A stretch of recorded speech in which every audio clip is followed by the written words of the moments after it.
Shumbada.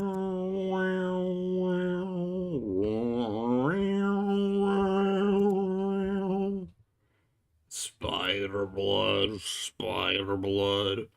radioactive spider blood. Anyway, I don't even know if anyone's gonna see this. Hello, everyone. There's not really anything like planned for today. Um, I'm going to be updating FNaF cards. That's kind of it. I just thought this would be like this is the perfect like monotonous stream to do, where I have to like update a ton of stuff, and I can just like chat with whatever the hell's going on in chat and not think about it. Let me put this in early word. There you go. So yeah, this is the calm before the storm. Hello, everyone. So, all right, let's fish out all the FNAF 6 characters, because, okay, let me pull up BB for reference. I'm writing a fanfic, and I'm wondering how I should characterize Elizabeth and Charlie in the post-6 context. We'll go into that in a bit, but I'll explain what I'm even doing. So, this is BB. I actually think Afton's correct. That's a random DM. Let's get El Chip out. Happy birthday, JJ Robotnik, or early birthday. This is not how this is supposed to look. This should be like this. Not only it's something so small, but up until the past few days, they all looked like this or worse. There was I hadn't really properly standardized how the flavor text works on cards. And this is so much more readable. Anyway, back to chat. But yeah, happy early birthday, JJ Robotnik. If you didn't know, JJ Robotnik actually did a lot of the work on the cards, or not a lot. Yeah, I would say a lot. A lot of what really mattered to me. So, for example, this card background, or this checkerboard background, with JJ Robotnik, the idea for the backgrounds was kind of a group effort, but like JJ Robotnik was one of the good voices that really helped me narrow in on this vision, the idea of having a distinct background for every game. And this is the like, other than designing the card back, which also big contribution, because I really like how the card back looks. This is the card back, and I love the design of this. Even has JJ Robotics' name on it. But this map system, my favorite addition to the cards. I would still be manually writing in right hull, left hull, omni vent, etc. Like, this opened up so many possibilities. It's like, prior to the map system, I would have to write it all out. I couldn't do weird, obscure, like, how do I explain this? What is this?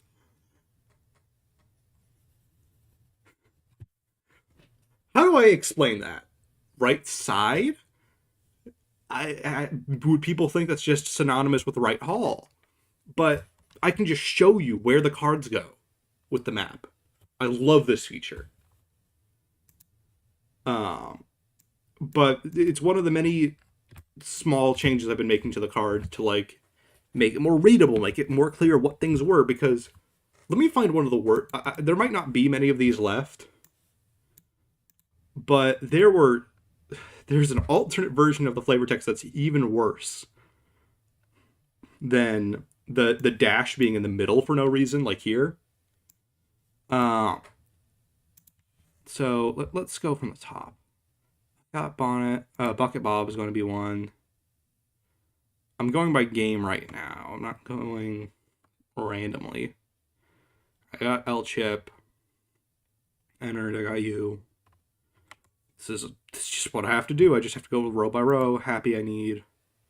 Got you, got you. Need lefty. Get you. Bucket Bob. Molten Freddy. Hippo. The.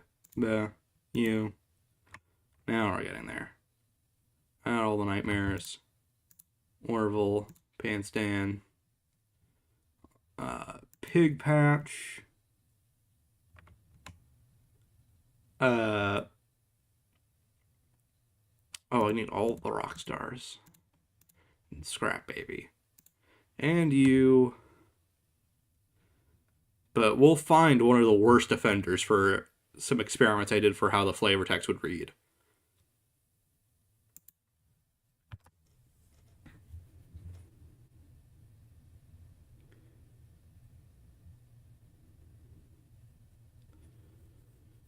I start to improve my art skills. Any other tips and advice, Cyrus Fox?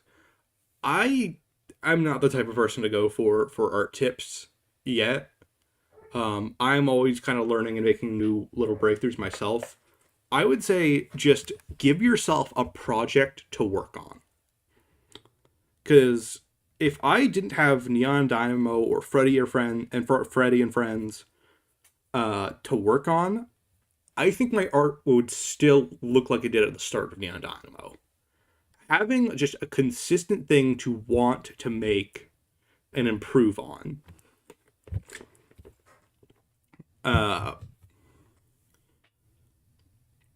is so nice for like working on cards. Yeah, this is a little bit of a. I will say the FNaF TCG is not the easiest thing to start learning. Oh, here it is. -3 JP dash at the end. This one looked cool on Freddy's card specifically. But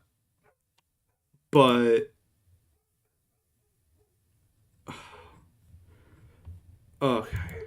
But on the original Freddy, this looked fine. However, I realized very quickly with more cards I made, as people pointed this out, this looks like it says -3 JP. And every sentence just ends with a dash. It doesn't matter if you need to start a new project. You can be ADHD and hop from project to project. Just as long as there's an art thing you're drawing, I would say you're good. But yeah, this is the worst version. And this was a lot of the cards had this. Because when I started the redesigned look with the new power meter, the card background, the new everything, I made this the way, not really thinking about the implications of it. And there's even beyond the fact that it looks like it says every card has -JP.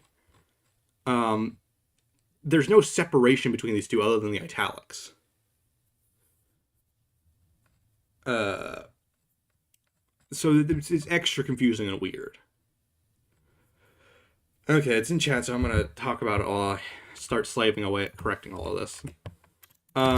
Dual process theory, to me, is the perfect example of just missing context of something. Because to me, dual process theory it's similar to what happened with Molten MCI Ultra S, where there was more going on in that original topic and video and idea than just the vengeful spirit haunts Afton. But that's what so many people took away from the original Ultra S video. And that's why I was like, I have to remake this. Okay, actually, let me before I export these, let me get the Stitch location cards away.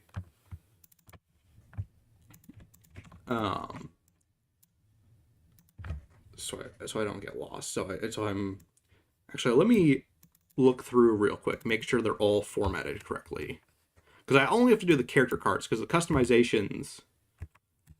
Yep. So the customizations don't have the JP flavor text, so I don't really need to change any of these. Um. Oh, Elizabeth. What the hell? I swear I got you. Okay. What the? I swear I did hand. Okay, I need to get hand unit and Elizabeth, but for now I'm going to focus on the 6 cards. But like I said, dual process theory is kind of like that, where when people say, "What are your thoughts on dual process theory?" they're really asking, "What are my thoughts on Cassidy victim?" Often, with some exceptions. Sometimes they are talking about like the Mike is the vengeful spirit concept, but I feel like the majority of times when people contact me about it, um, oh, full art cards. Behold, we have full art cards. Let me show some of these. These are mostly fan art submissions. Not even mostly. All 4 of these are fan art submissions. So yeah, this is Party Hats A and B, which are the defined generic cards.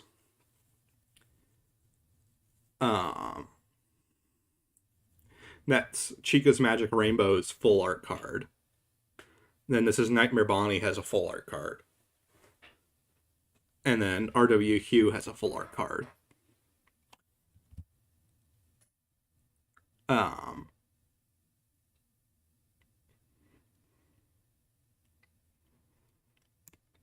yeah, we do have some full art cards right now.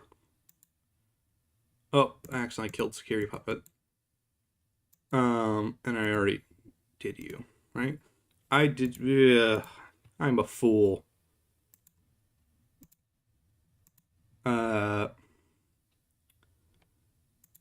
Security Puppet and Rockstar Freddy. I need to actually export your images. But like I said, whenever someone asks about dual process theory, they really mean Cassidy victim most of the time, with some exceptions. And I would need it to be directly confirmed to believe Cassidy victim. There is a lot, from my perspective, that stacks directly against it. Most specifically, that to get the strongest piece of evidence for it, you need to basically read the logbook wrong. And what I mean by that is the core bit is it's altered text. The Cassidy puzzle is done in altered text. It's not, though, because Mike is also referenced several times for how the alter text is made. That does not mean Mike is. It doesn't mean his name is Cassidy. It means Cassidy uses things like alter text to communicate, or Cassidy uses other characters to communicate, and other things that already were there.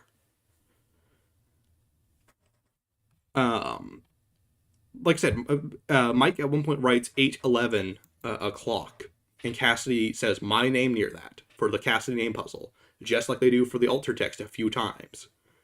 And there's a handful of other times Cassidy does stuff like that. That does not make Mike the vengeful. That does not make Mike Cassidy. And it also doesn't mean when the vengeful spirit uses the chalkboard that the chalkboard is Cassidy. You know.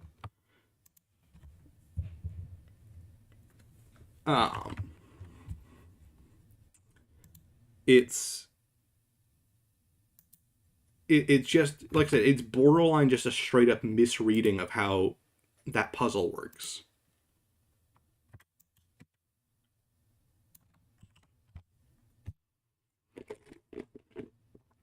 I wonder if I can. So this was a shot I had made, but I've been wondering if I can make a better version of it. Can I, like, map the shadow to the floor?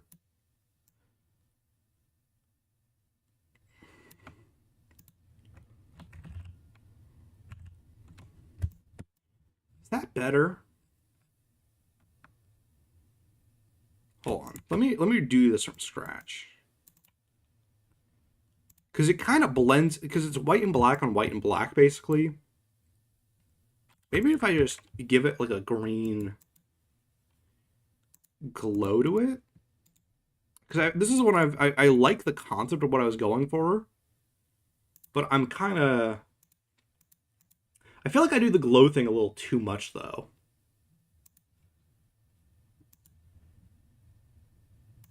But that does convey itself way cleaner. Maybe I'll do both. Maybe I'll have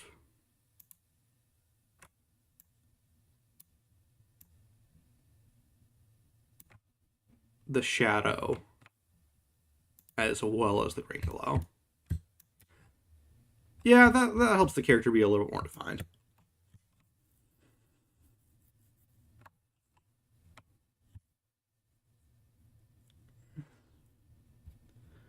Um,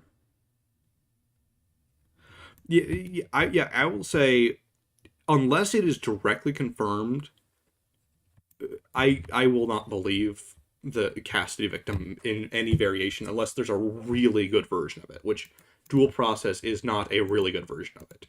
The only reason dual process as custody victim seems to work is because it cuts out an entire character in the narrative, which means you can streamline the storyline so much. Because here's the thing: if you cut out almost any one character with sentience in the series, you could theoretically streamline the process so much. If you cut out Charlie and say Cassidy is just the name of Charlie, you can make the lore way easier to read or understand, supposedly. That doesn't mean it's the correct answer. It just means you can make it seem like there's less going on and thus make a simpler story out of it, which makes it easier to follow, which makes it seem more intended. But sometimes stories are just messy. I've been really into Marvel comic history and as well as just reading comics in general lately. And not even just Marvel, also DC and some other comics. I've been binging a lot of Comic Drake, for example. And it's very clear that sometimes shit just happens in storytelling.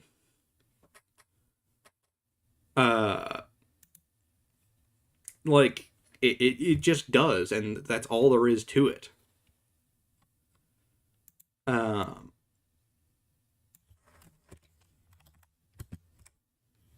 I do something with you?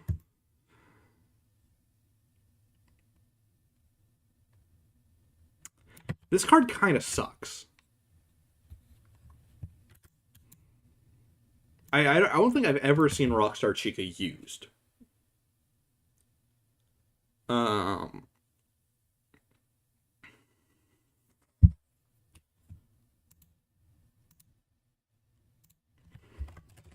Let me try giving you a start of turn.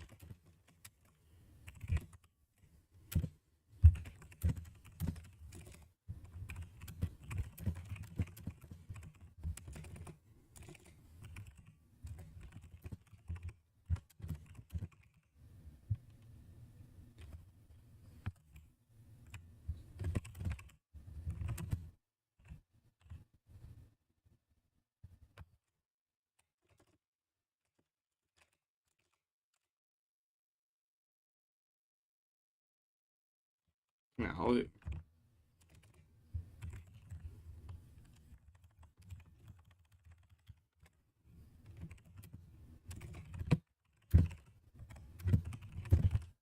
let me try that, because that's a relatively minor effect.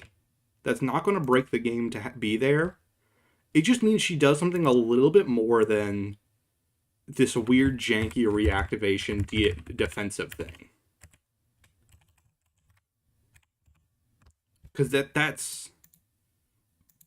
that's not a very potent effect, I've realized. Or at least people aren't using it like that. Because my idea was, oh, it's kind of like a defensive version of Nightmare Mangle. But she just doesn't do much. Because I was like, oh, she gets 2 blocks. Was it? Because it's end of your turn. this game is a horrific chimera of other games I enjoy. It isn't really. I would say Inscription and Digimon are the biggest inspirations. But like I said, there's not really any one game I would say this is a direct comparison to.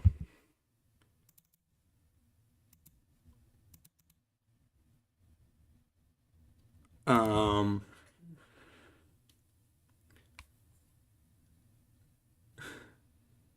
Guy in the Fredbird suit. So there was an era where I was trying to add. I wanted so when I initially said like, oh, FCG1, this set was done. I said there was 191 cards in it, and then I counted them, and there wasn't enough. I realized I had miscounted because there were duplicate cards in my folders, leading me to believe there were more cards than there were. Let's boost you to 4 so you read a little better. As you can see, zoomed out, you can kind of make it out a tiny bit better. Also, your name is off-centered a little. Yes, Digimon does have a card game. It's actually prior to some really the power creep in it is the only issue I have with the modern Digimon TCG. Because prior to I would say set 16, it was fairly balanced between the upper tiers. Like the upper tiers were traded pretty well. And it was beginner enough friendly that like the best decks weren't only the technical ones.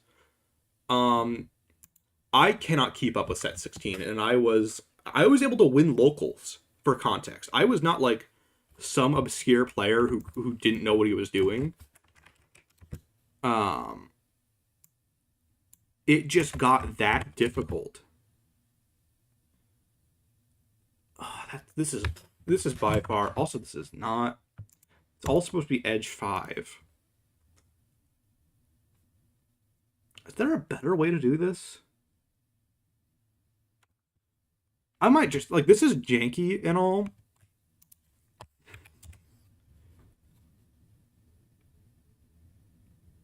But I don't know if there's a better one.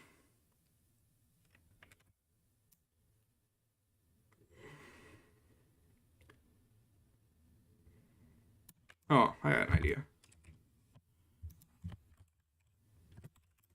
No, that's not going to fix it.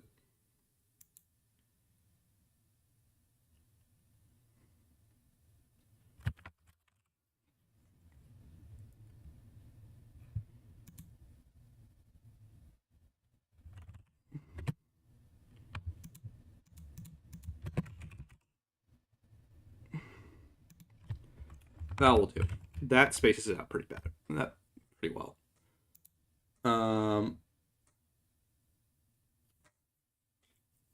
Yeah, if Phone Guy is a weird character, like to follow what he's supposed to be in the company, because he does have weird gaps in like knowledge where he doesn't remember what Fredbear's was called in FNaF 2, but he's the same voice in FNaF 3's training tapes about how to use Fredbear. Which granted is at Freddy Fazbear's Pizza. So maybe he's like, oh yeah. So maybe he got hired there. And is like, oh yeah, I know Fredbear for a fact exists. I just forgot what the original diner Fredbear was at. Was it Fredbear's Pizza? Was it Fredbear's Family Pizza? Oh, Fredbear's Family Diner. That's what it was. Oh yeah, VIP having a double meaning caught me really off guard when that story.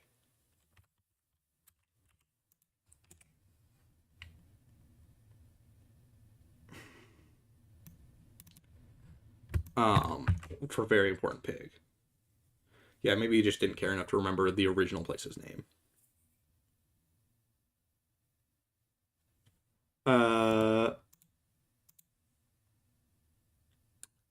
I don't know what the crossover is going to be. I'm open to it being something really weird that no one's predicting. Okay, this is ADHD because I was just staring directly at Pig Patch. Um, has anyone else noticed that the mediocre melodies are their own unique texture? They're flocked. If you don't know what flocked is, it's like the rubbery kind of texture on like toys and figurines. Um, that kind of gives it this unique texture to it. If you notice, like the original animatronics are very clearly meant to be like fuzzy.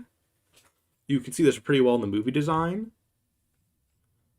But Pig Patch and the other mediocre melodies uh, have the noise texture of the others, but it's a little bit more rubbery. It's not as glossy as like the sister location ones. I've just never seen anyone point that out.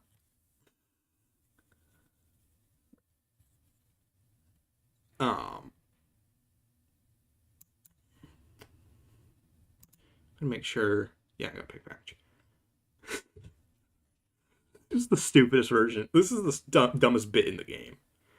Um, so one of the longest running things people had asked me for was an Exodia card or an Exodia deck. Um, when I first started the TCG, so I'm like, all right, you want an Exodia deck? It's going to be trash in the gang. They all build up to creating Bucket Bob. The but you're going to have to put up with cards like this, Pan Stan. He does nothing other than deal damage.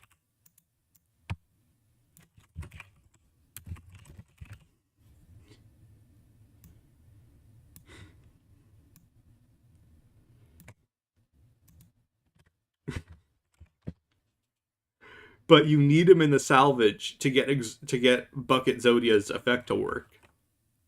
The original art before I had uh done the updated design that gives him like the laser spewing out of him was just basically like let me see if I can quickly replicate. Let me get the correct version done first.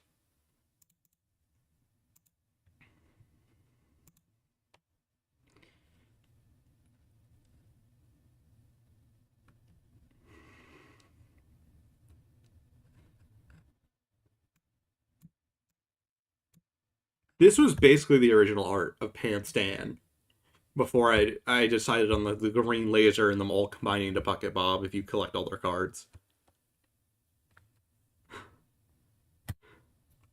This is basically it. And this is the dumbest joke. I have this joke I've always liked, the idea that four out of five members or something like that in a group are all memorable and really cool and have a unique purpose. And then one of them is just hated and everyone acknowledges that and it's just like, ugh, Pan Stan, really? Get out of here, Pan Stan. Uh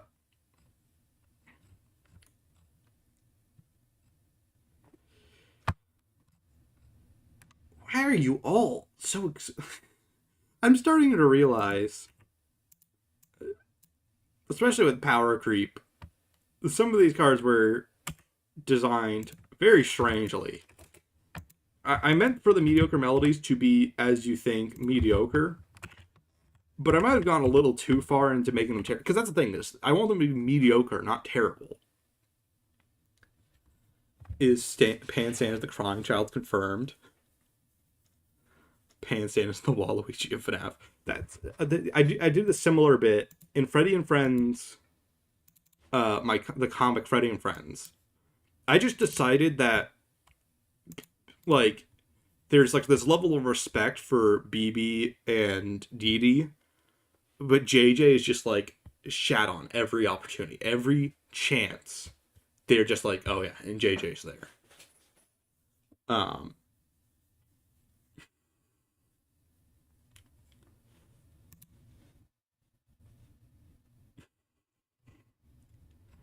uh, and you can see completely inverse of Pan Stan. Number one crate is just like, woo! Number one crate. This was actually, I had to nerf number one crate. Number one crate was actually scary for a while. Um,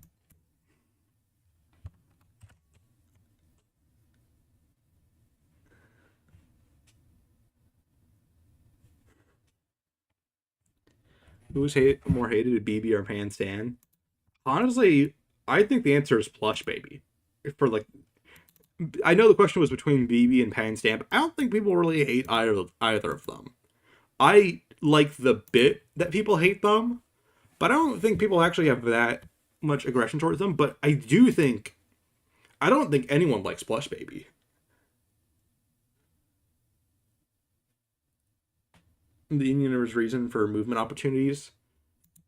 I think there is kind of a canon reason, and if you notice, the characters who don't have movement opportunities are like the puppet, and Golden Freddy kind of has movement opportunities, but it's a different formula. And Springtrap is also similar, where it's like there is there, but it's more complicated, so you can feel like it's not meant to be movement opportunities in universe.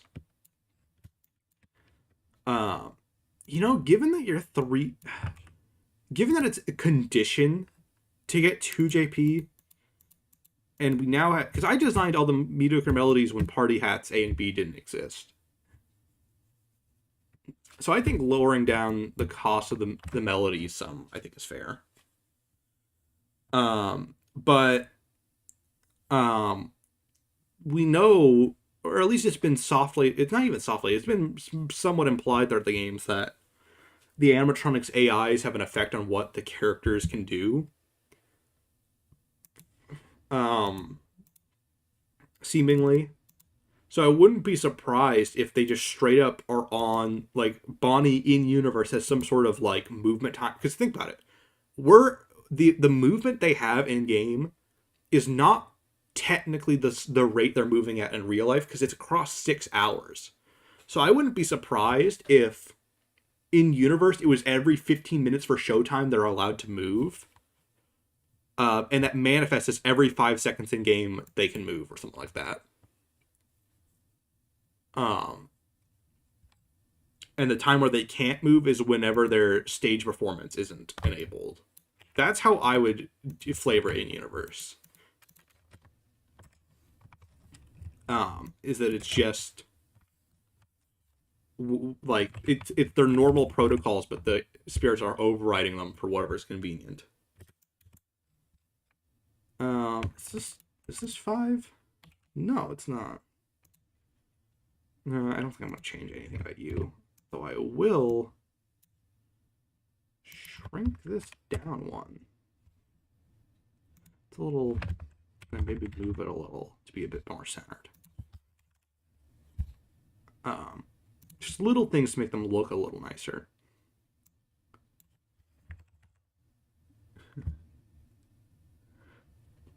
Okay, it's funny that the meme Bonnie defies the laws of physics was just brought up, because that is a card. Defy the laws of physics is a card in the TCG exclusive to Bonnie.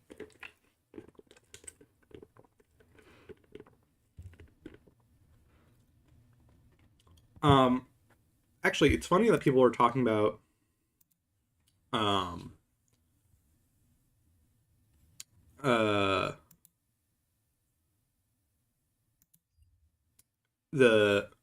here, let me show off some notes I have so people can see what the planning of the TCG sets looks like. This is what my notes look like for designing cards.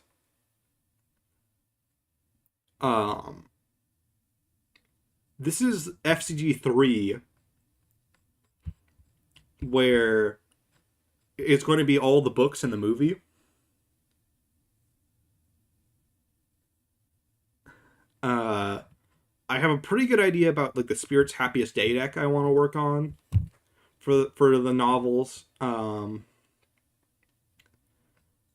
And I have a pretty good idea of what the Agony is going to function like. Uh, but let me. I don't think there's any spoiler scripts or anything um in my docs. Oh, this is a project I'm working on. This is going to be in the Fandom Boostum, but I'm writing lore out for it.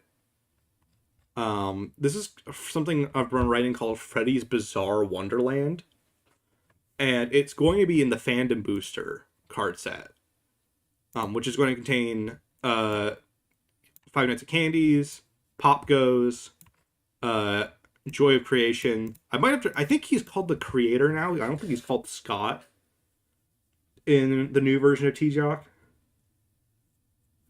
And then there's going to be these 10 YouTubers guaranteed. And then this is a wave of cards based on fan theories and community memes. So Gregbot, Miss Afton, Doc Trap, Wharfstash Bot, Jack Kennedy, Bread Bear. I already finished Molten Trapmon Alter S, actually, funnily enough. I showed off the art in the updated Molten MCI video. But this is Molten Trapmon's card. He is ridiculously over-designed concept-wise. But this is Molten Trapmon Ultras's card. He's a tribute-based card, so you need to have Molten Freddy and Springtrap to play. But he's a 6 JP like beat stick that splits back into a trap and an amalgam when he dies. So I already have him done. That's why he's highlighted in blue. Typically, I highlight things in blue when they're finished. There's Chat Bear. These are the two references for me. Chat Bear and Foxy Von Mangle. And then there's Mangle Juniors is one I want to do. Vincent, which was the fan original name for Purple Guy. Christopher Afton is a common fan name for the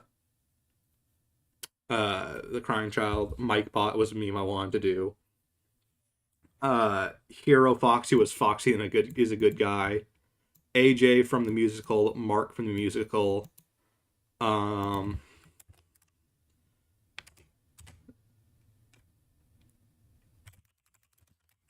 thought Matt Pat Musical was in this list, but I need to add him there.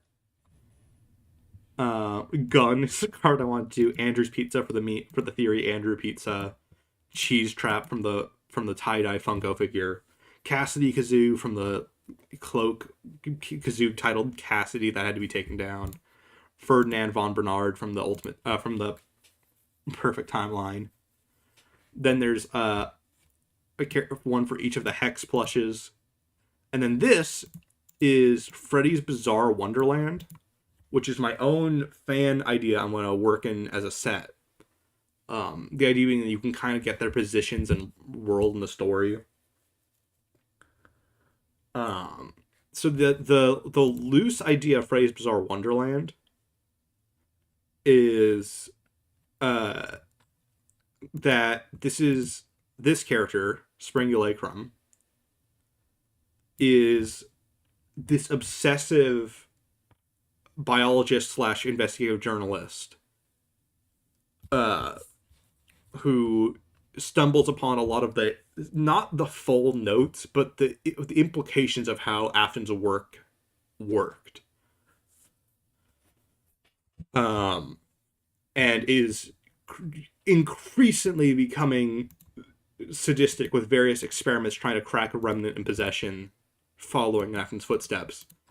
Much more torture and brutal than Afton's was. Like, I want to focus more on that because the idea of someone committing all these murders and crimes and to torture not understanding how the original worked, I think is almost it's its own kind of haunting. I've started doing art for it. concept art for this is Warpletog Bonnie, and this is Sunbear Freddy. This is more just me feeling out what the designs and art style of it's going to be. Right now, it's these are not going to be the finalized designs at all. So stuff like I'm experimenting with how the limbs are going to work because the limbs change a little bit every design and change. So this is me experimenting with the endoskeleton a lot. And also like how much into the design is too much. Do I go full Tealer Land where they're all very intricate and precise in design? Do I go more simple and reserved? Do I go like juniors with the head shape? I'm just trying a lot of different ideas in these designs. The snoot is very long, but also that's because sun bears look ridiculous.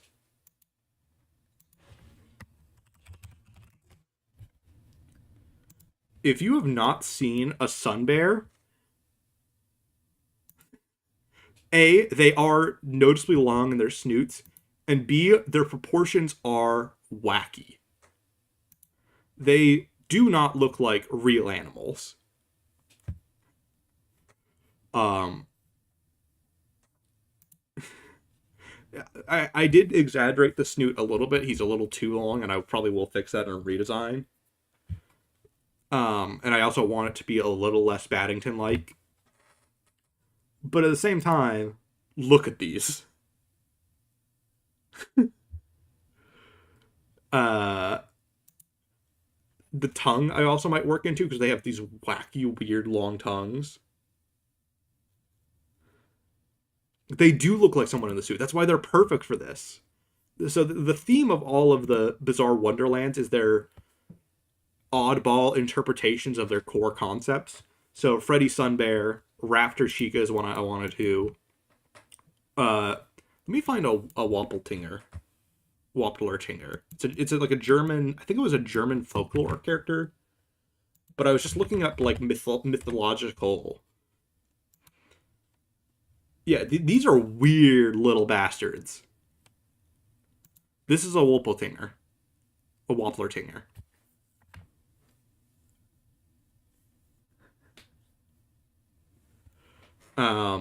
They so from what I understand, they're taxidermy creatures. Uh, they're like or folklore or something like that. They exclusively exist in like weird, bizarre. They're like a jackalope on steroids. They're such strange creatures. But what's interesting is they have these sharp teeth and they have the horns and stuff like that. The Frightstone, I might do Frightstone. That might be an interesting one to work with. But I thought they looked so bizarre and rad that I'm like, hell yeah. The reason I didn't give them the full antler horns is just because I was worried that would be a little too over designed with the ears, but I might push it further. Like I said, a lot of this is experimentation, figuring out what the look is going to be, like what's the feel of this band. But they all have like this kind of cryptid energy to them, is the idea. The one that's probably going to end up being the scariest is Harley Quinn Baby. Because she's going to go full blown insane asylum serial killer vibe. Yeah, it is very much Mystery Shack energy. Spring Electrum's probably going to be the lamest design because they're basically just a plague doctor mixed with Springtrap. Ninetales Mangala is one I want to be cool, but I don't have 100% a vision for. Fennec Foxy's probably going to be the most like closest to the original design, but that's because their character is going to be by far the most unique.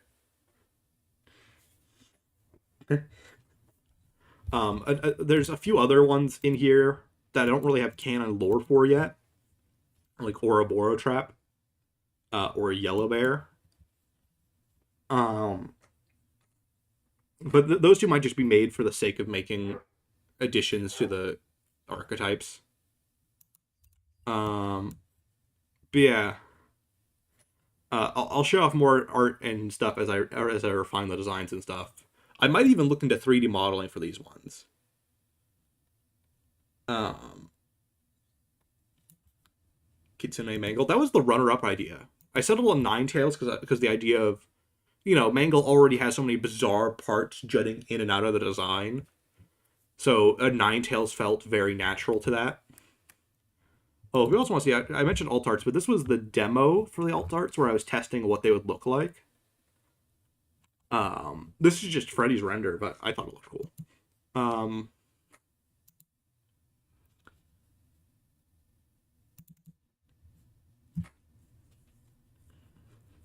uh, I will briefly, actually, while I'm on Freddy Bizarro Wonderland before I get back to this, I do want to cover the personalities a little bit each. This little bastard, Sunbear, probably the most messed up character in this roster other than Harley Quinn Baby. This dude is just a little lunatic. And by little, I mean he's huge. He's like 7 feet tall. But he's more just here to kill people. Whereas like Raptor Chica is like Susie's personality, like the innocence of Susie cranked up even further, where she's just scared and abused and has to do what everyone else tells her to do. Wappletinger Bonnie is what like Fan and Vengeful Spirit is like. This dude's just going out blazing. He's gonna kill anything in his path. The dude's on a shock collar and stuff like that. The Warlock Puppet is, if you've ever seen Batman Beyond's Joker movie, that, and Joker Jr., that is the vibe of Warlock Puppet. It is broken and forced abuse loyalty. Just completely tortured into being subservient. But still, there's still that fragment of like, I don't want to be this. I don't want to actually hurt these people, but I have to. Ninetales Mangle is kind of Molten Freddy-esque, where it's less one defined personality and more a conglomerate of all the failed attempts at making the others. It's sort of like the cluster in Steven Universe, where it's just a bunch of voices screaming out for revenge. Yes, Robin becoming Joker Jr. Springy Lakeroom is what Fan and Vanny was, to be honest. I just wanted to make that a character with a defined personality and origin.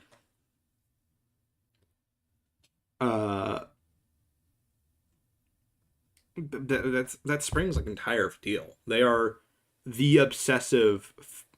Not even. I think they're gender neutral in this version. Yeah, it's they. I don't think I gave them a defined gender yet, or if I am going to.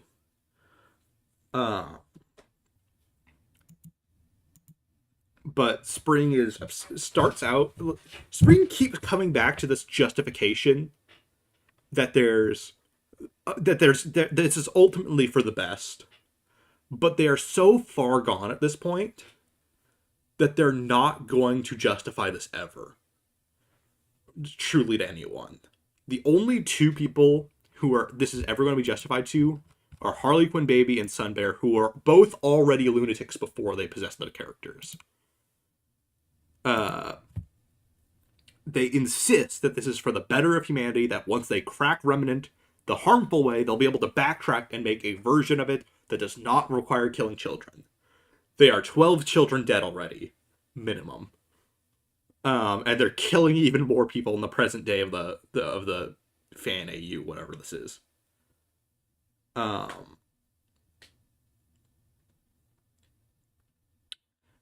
Harley Quinn Baby does not have a design like any one version of Baby. Let me find.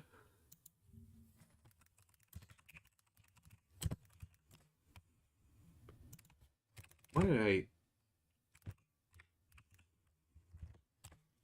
I? This is she's going to be much more of a literal Harley Quinn in this version. Kind of like what Cape Crusader is going for their take on Harley Quinn.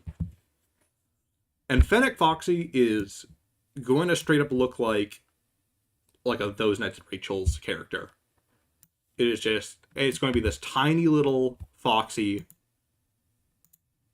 That's it, with big ears. It's going to kind of almost feel like Yarg Foxy. They're a character who's intentionally supposed to be kind of off-putting for how unique and small they are. Um, I the other thing I'm going to really struggle with is finding the right balance to still feel FNAF-y with this. Because that's what I'm worried about. I'm going just instincts right now, which means it's really dark. Um, so is it animatronics or people altered to look like animatronics? It's both. Um, so Harley Quinn Baby is more of a mutilated person mixed with an endoskeleton, whereas most of them are the classic killed person stuffed in suit comes to life. And it's also the Fennec Foxy is really short. It's like a 4 foot tall character. Um,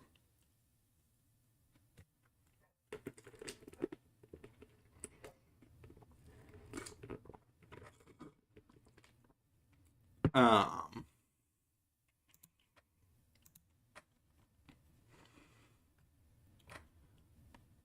Illusion Disc, Breaking Wheel, probably. That's probably a good example of it. Um,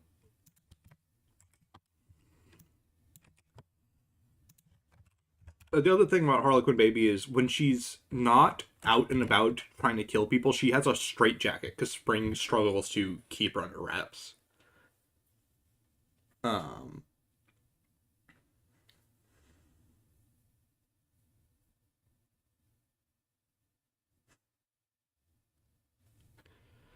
uh, I haven't exported your image yet.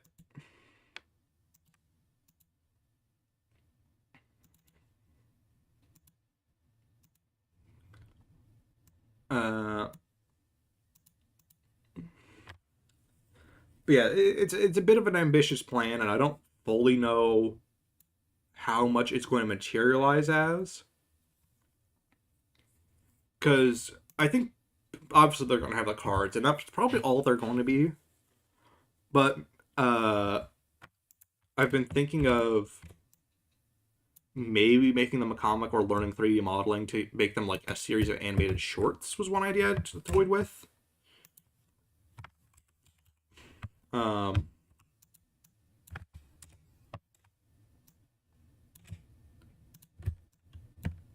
okay, I'm gonna. I like the bit of you being absurdly expensive, but I don't think you need to be 70.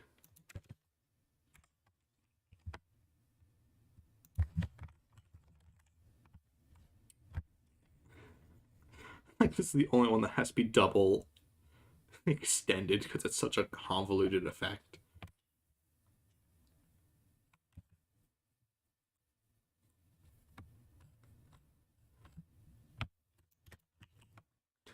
Um,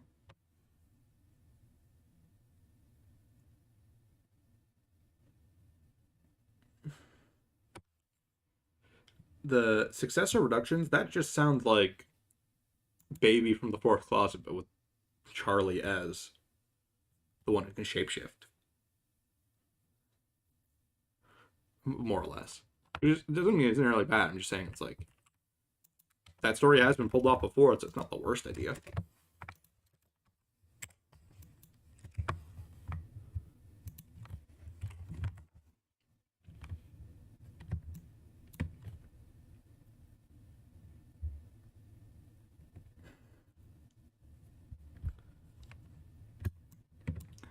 The other thing I don't want it to go full blown Poppy playtime or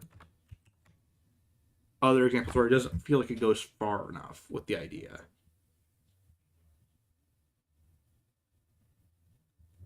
I haven't. I did hear the Golden Freddy AR voice lines once upon a time, but it's been a while. I haven't really looked at them lately.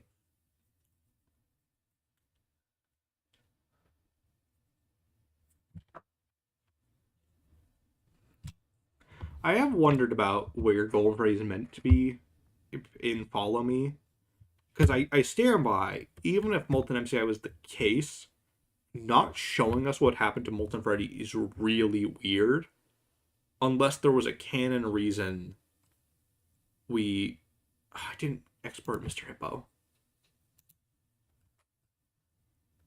There we go. Wait, that's not even the right. It's not even the right yellow. This was the old, an earlier version of the card. The yellow was a different coloration, but I updated it to this version of the yellow, which looks nicer.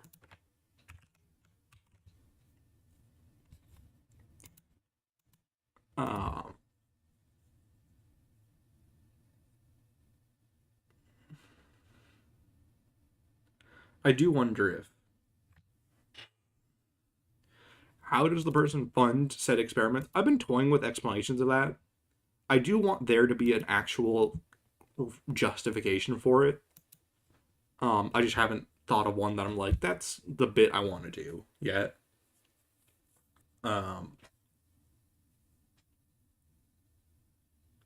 Any character guesses for Five Loves Freddy's? That's honestly one of the ones I'm the most. I mean, obviously, obviously, like Into the Pit's the one I'm the most hyped for, but I am hyped for Laps at Freddy's because I've always wanted like a FNaF cart style thing, and we do have FNaF cart kind of the fan game, but it's a little shy of what I was kind of hoping it would be. But it's still in development; it could still be more.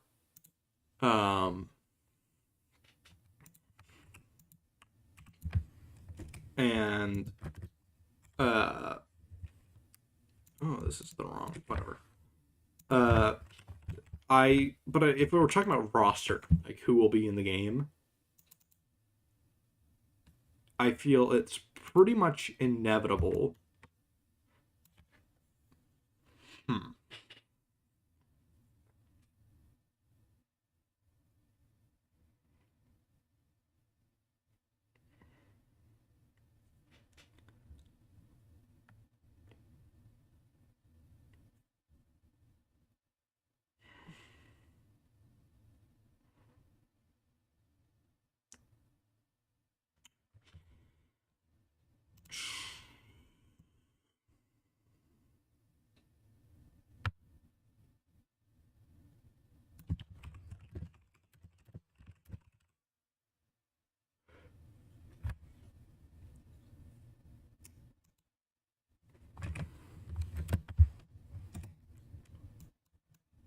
On the top of your deck.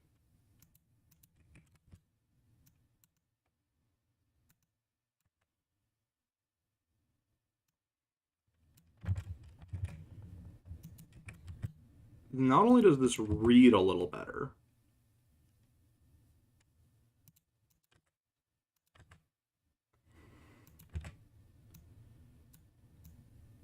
but let me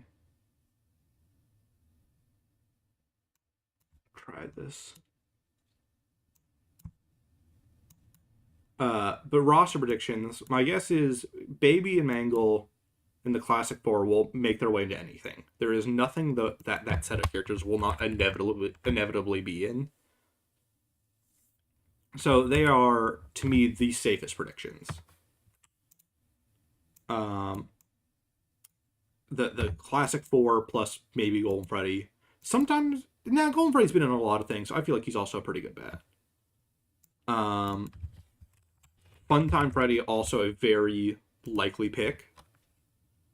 Funtime Freddy, especially because of his voice, is very popular. BB, also very likely. Plush Trip appears in a surprising amount of things. He's been in, I'm pretty sure in some way or form he's been in everything. Like, if there's a crossover style FNaF thing.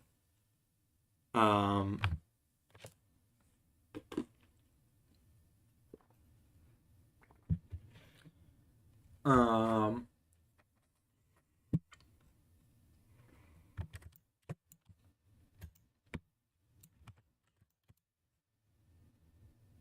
you need to be 70% because you're a 3 JP card. However,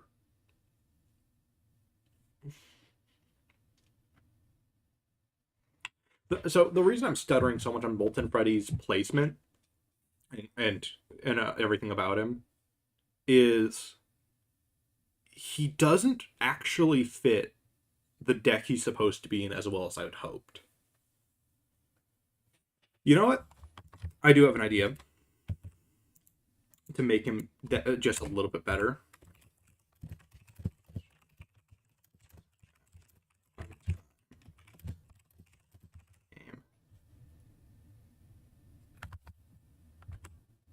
This will help. This makes it a very interesting alternative boss card. If I have the extra space, this makes it more feel like a true alternative to Ennard, which is what it was made to be. But it didn't always feel like that. Pink Golden Freddy would just be Pink Freddy.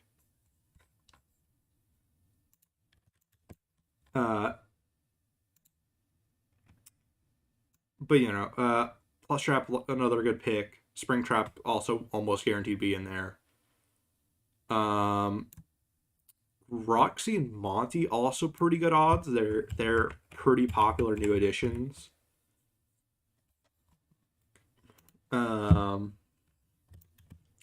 almost guaranteed. Like that, those are just such easy, solid picks.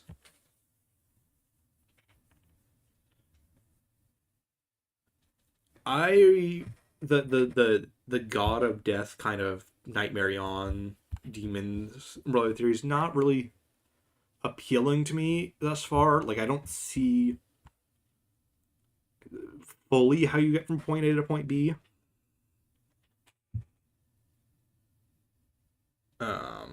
Oh, Roxy, yeah, she would have to be in a racing game.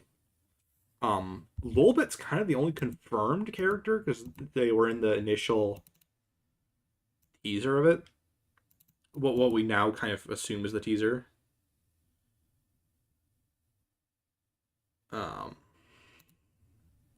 So here's why Funtime would be in its name. It has the split face plate design, so I would argue it's justifiable to give it to this design, that it could count as a Funtime, because it's literally Funtime Freddy's head on a bunch of wires.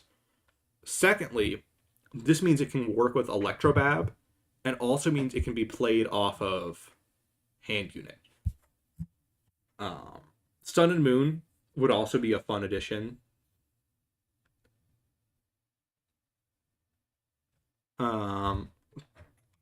To it.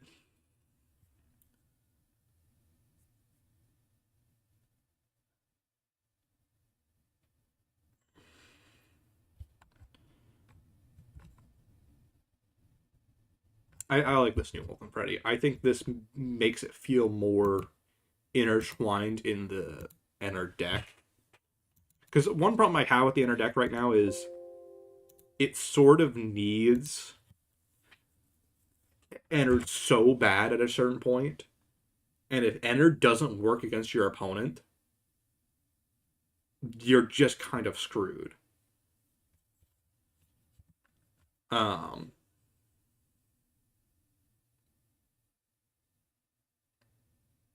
Yeah, there is kind of loose demon implications in Monster, one of the latest Tales stories.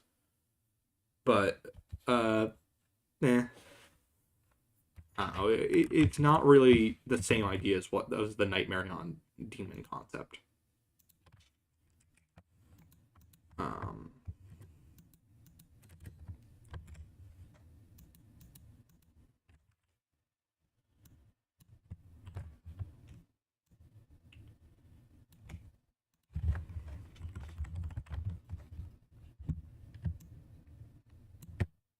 Still doesn't look like it's dark enough, but that is, yeah, it's 5. It's good. Okay.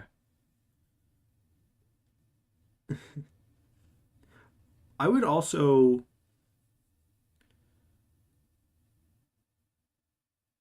Oh, Midnight Motorist has to be a track. Like have the house on like one side, and then you have like the highway on the another part. It's such an obvious one. Roxy Raceway, Midnight Motorist, something like the FNaF 1 track or like themed around the original pizzerias. Feels pretty natural. Um, Hurricane Utah itself. Fruity Maze would be another good map. Um, Something space themed for Foxy Fighters also feels like it would be pretty natural. I think I can lower you down to 20%.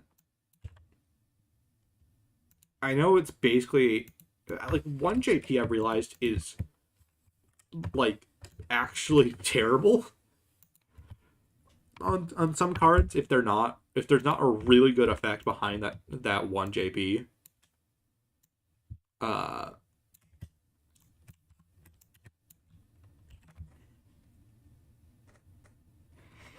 so I'm gonna this is gonna be a board or like a board wide series of melodies buffs.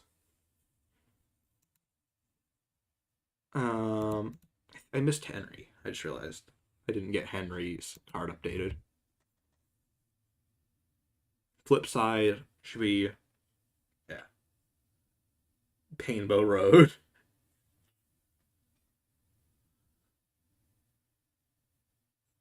Orange guy's a playable character. That would be funny.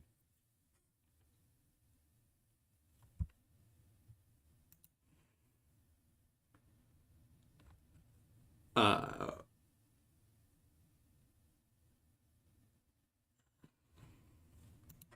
this is a little high up.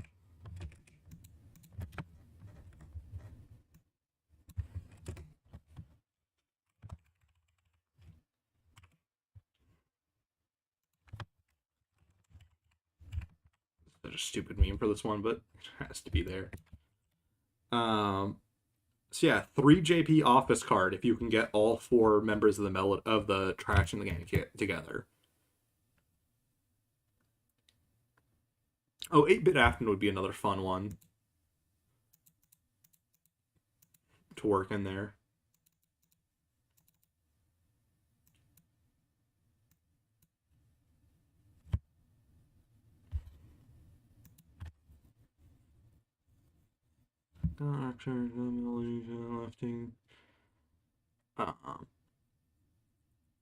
Mimic also is actually a pretty likely pick now that I think about it. He's a new character, he's a rising star, etc. Put period in there. I shrink the text just slightly.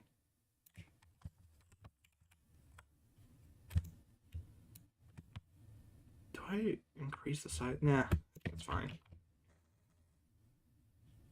And I just use BB as an example. I can get rid of him. Gregory and Cassie also likely picks.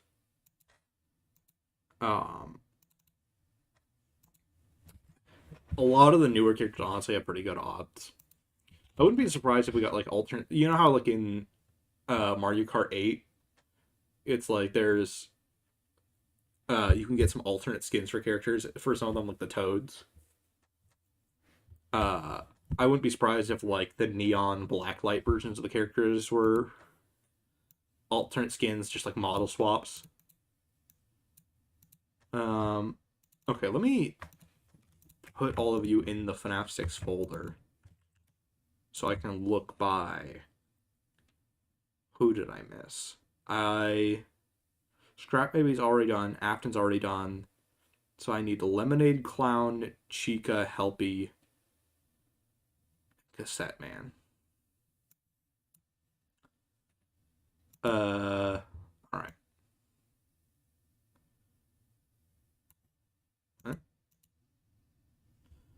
I didn't actually drag you all in, I just realized. Fun Time Chica. Where are the clowns? Cassette man. Cassette man.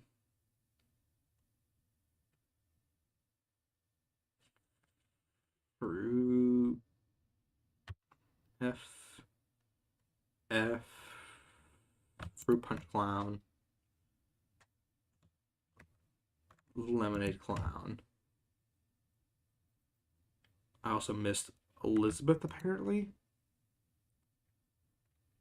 And I missed hand unit, apparently.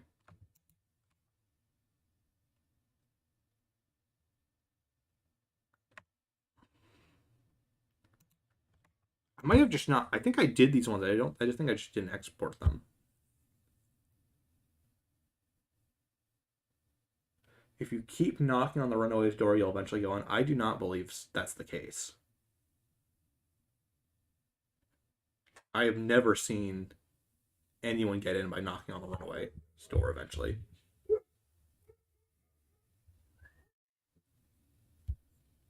Um,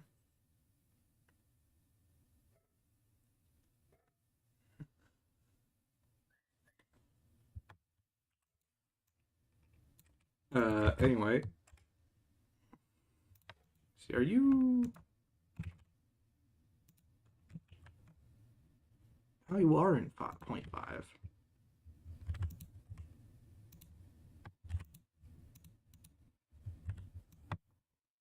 Alright.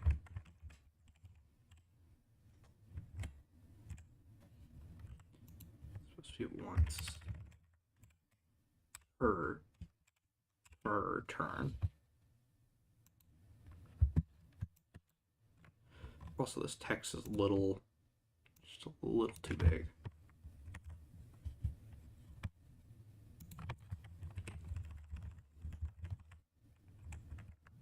There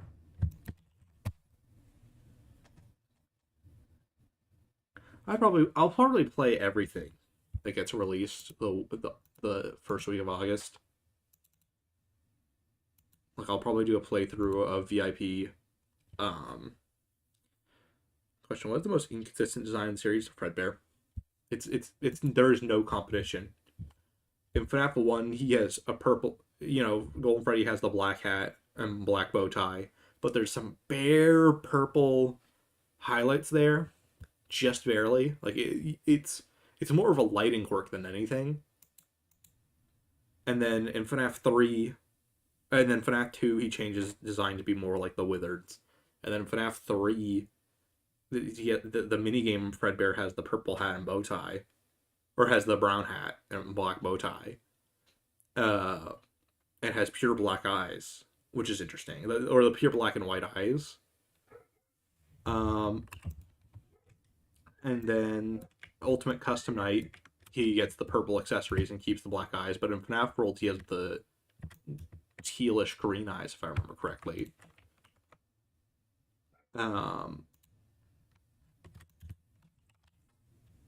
And then there's in the posters, he's not really the color he's supposed to be.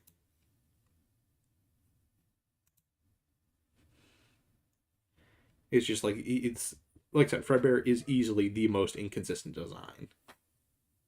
People will give like Scrap Trap shit for being so blatantly different from Springtrap.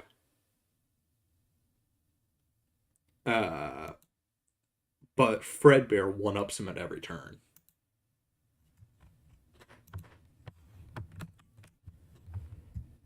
Okay, can I reword this to make sense? It's not that it doesn't make sense now. But 4 more lemonade encounters. I just don't like the word remove. Let me see. Can I? That makes it a little less. And then this makes it a little less noticeable. But the remove is so much longer. I also want to tweak that a little bit. I actually do like when it's a little bigger rather than it's too small. It's a little noticeably big. I can.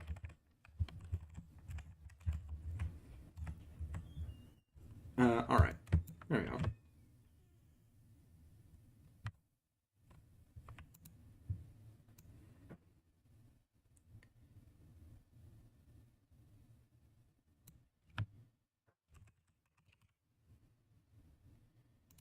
There we go. Three is not only more balanced, but it doesn't make remove longer. Um,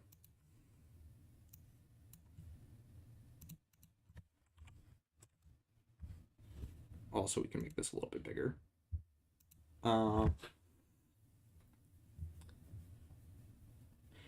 T-Jock actually has swearing in it? That's interesting.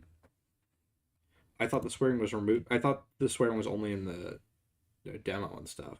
I thought there was a no swearing clause in the fanverse.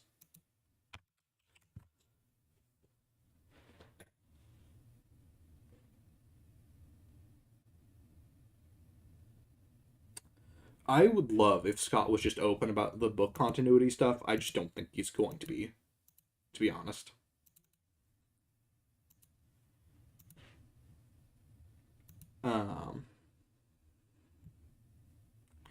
I'm guessing we're going to wonder about that until Into the Pit either confirms it or denies it. At best, I feel like he's going to say Into the Pit will confirm or deny it. And then Into the Pit won't, and then we'll be confused again. So here's what's weird about this. I've been debating whether or not Exotic Butters gets its own card or not, because it is here. It is very blatantly on top of hand unit in this art, and its flavor text is Exotic Butters. So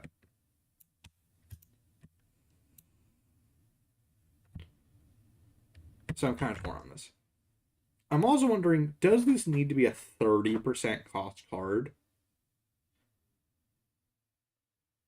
Because it's not exactly the spirits are okay. The spirits are, so I'm gonna say so. The spirits are all about 30%, so I'm gonna keep it that way.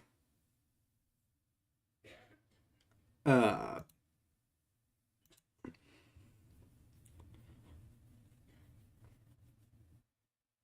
think I'm gonna keep hand unit mostly the same.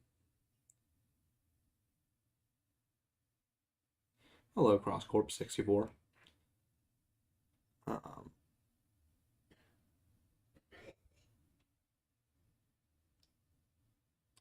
Boom.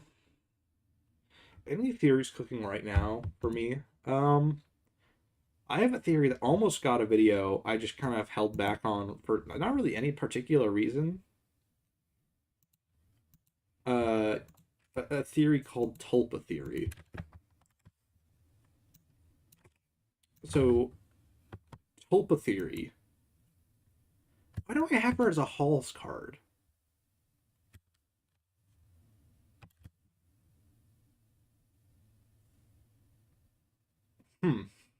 Shouldn't she be an office card? Would that be busted? I have a feeling that would be kind of nutty gameplay wise.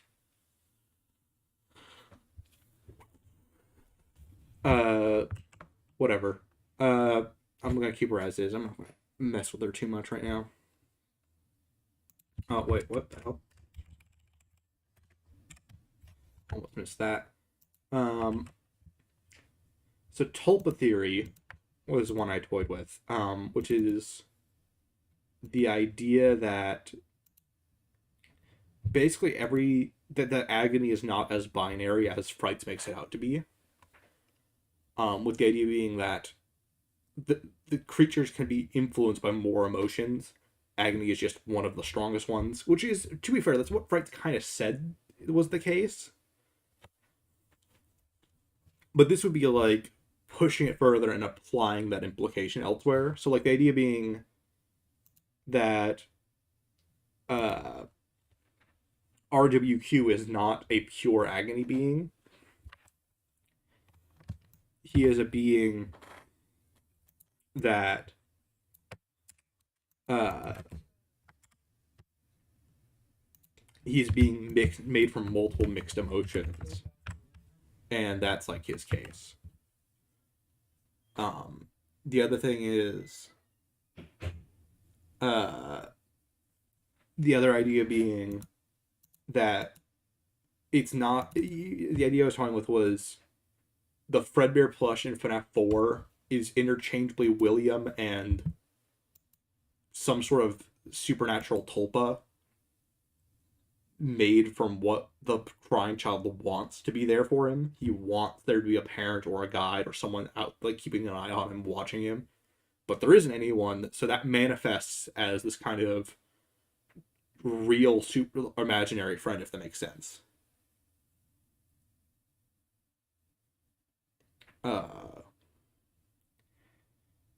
Uh, so the idea being that like when the plush is being manipulative and sketchy and like kind of creepy and weird,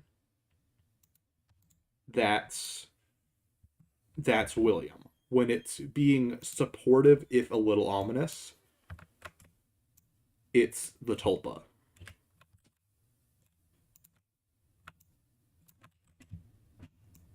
Uh,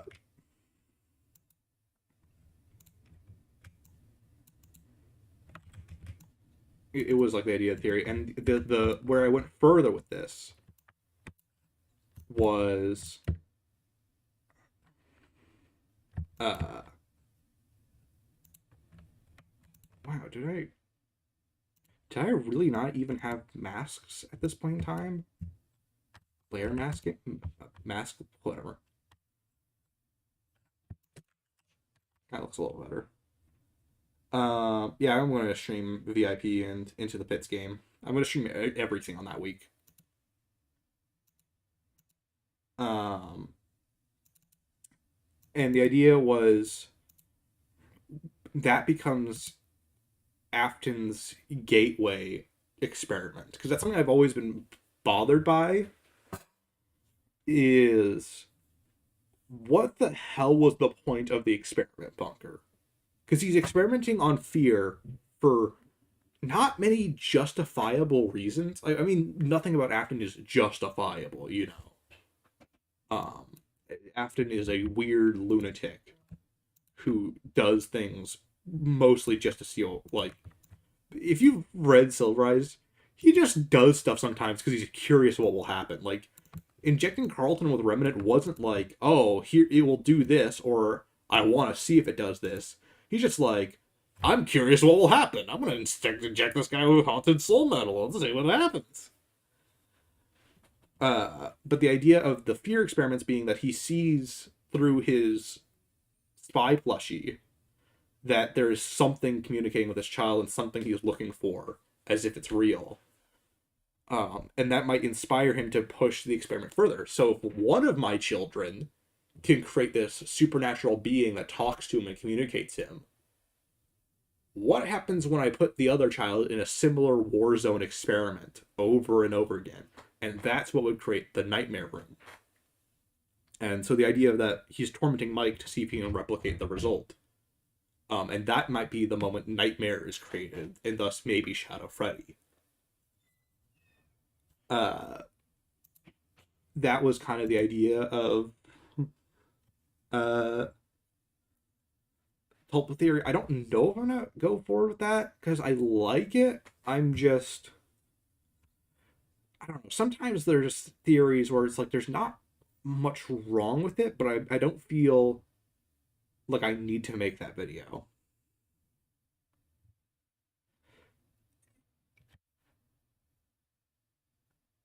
We do what we must because we can. It's that is kind of Afton's vibe sometimes. Um, let me do another quick once over on. Correct. Correct. Candy Cat, I missed you. Helpy.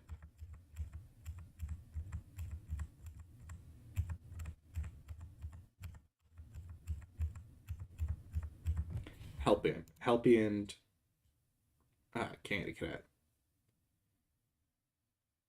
Candy Cadet shouldn't. I don't even know why Candy Cadets. All right, Candy Cadet and Telpy. I might rework Candy Cadet a little because I don't really like how he works.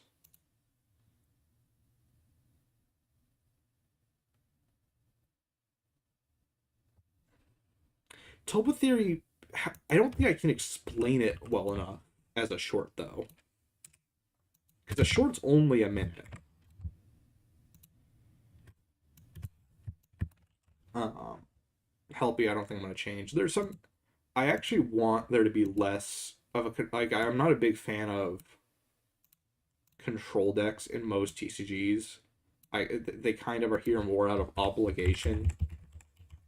I tried to make Bonnie less of a control deck than he ended up being, but he still is. I've never seen Hermes and William Afton in the same room. No, Afton is kind of sometimes we just fuck it, we ball. There is some methodicalness to him, but it's a lot of it's just him being insane. Uh,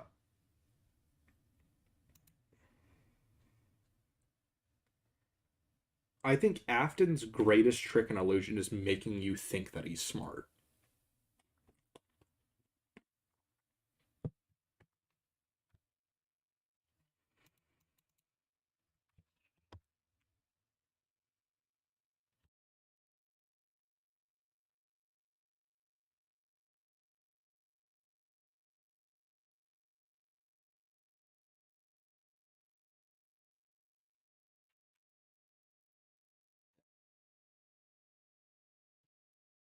I don't know why Candy Cadet knows all this crap. He really shouldn't. Okay. I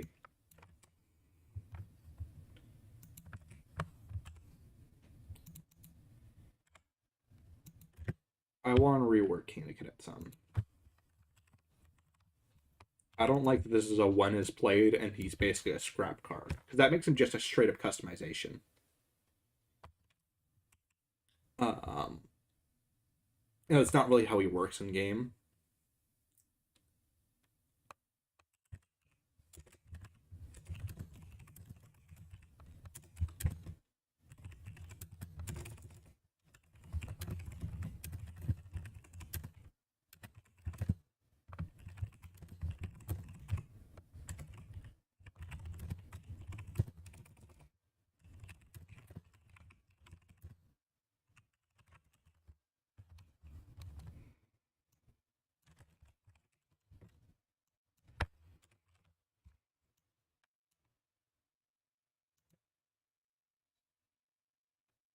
Uh, Candy Cadet is the mimic. If anyone was going to get a stupid "they were the mimic the whole time" reveal, Candy Cadet would be the funniest instance of it.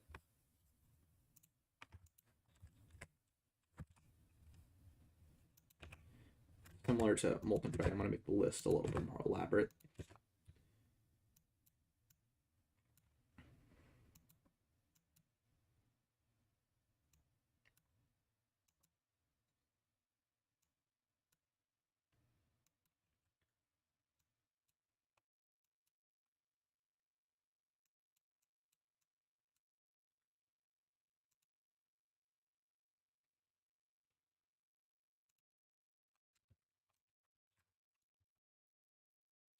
Making this makes it more of a genuine gambling card because it really wasn't the way I'd made it because it was basically a customization. And it's like, yeah, it's fine to have a gambling customization,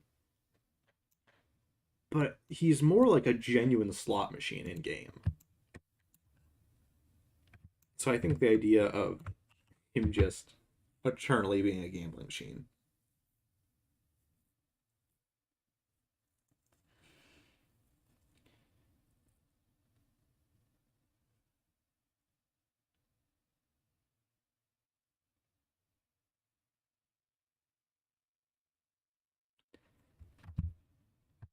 If there's a typo on a card, if you can find a specific card, let me know.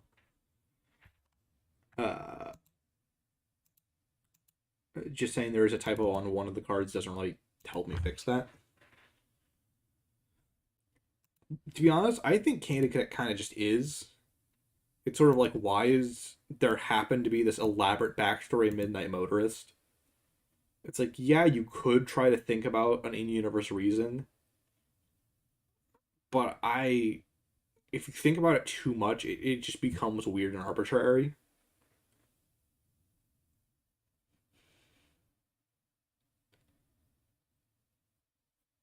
Sometimes I think we just have to accept that some stuff just needs to exist in a way to be conveyed to us. With some instances, with some, like, if something is like, let me put an example of where I think the lines are drawn.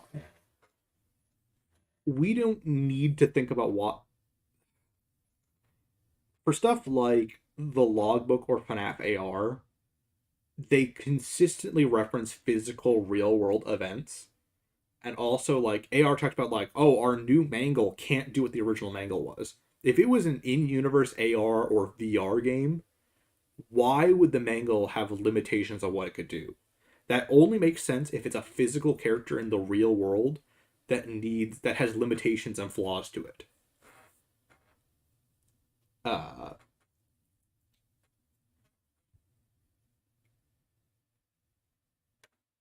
if that makes sense. Though, and like I said, the logbook consistently references exotic butters as well as the events of fun, as well as the other events of Sister Location, and also shows characters that do exist in the canon of the continuity, but doesn't show characters that are yet to exist, like Scrap Bait, or haven't been canonically adopted or found by the company in Fazbear Entertainment and all that, like Scrap Baby or Trash Afton, or not Trash, ugh, Scrap Trap. Um, right? There's not like a canon material reason I can justify Candy Cadet or Midnight Motorist. To be honest, I can't think of like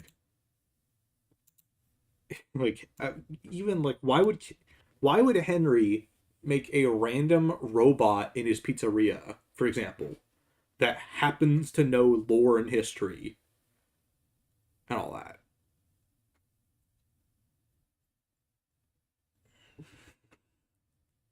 No, there is definitely weird stuff in AR, but there's also like genuine canon lore to it. So I think you just have to accept it's a weird game.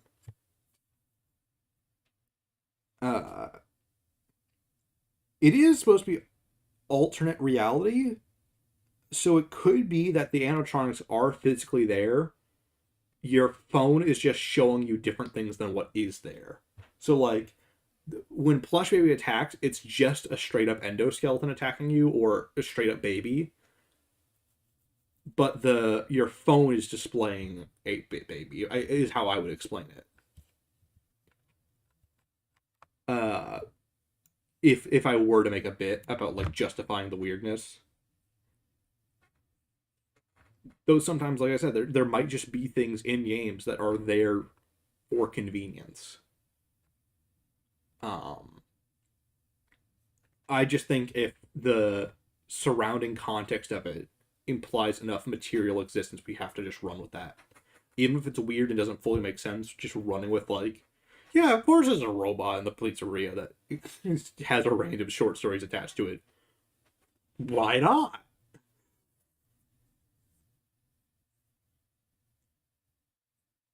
And yeah, we also have the mask existing in Ruin, so we're kind of past the point of logic for some of these.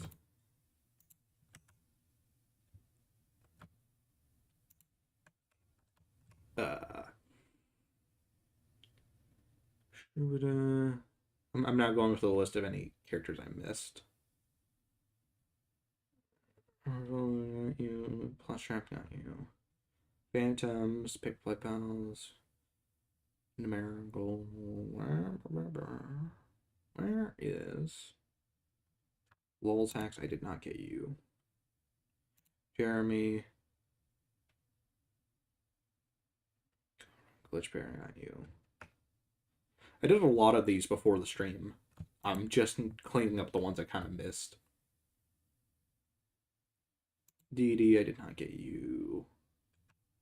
Coffee, I got you. It seems like the spirits are the ones that are hard to find in this list. Susie, where's Gabriel and Fritz? Gabriel, Fritz. Gabriel, Fritz. Charlie also I need.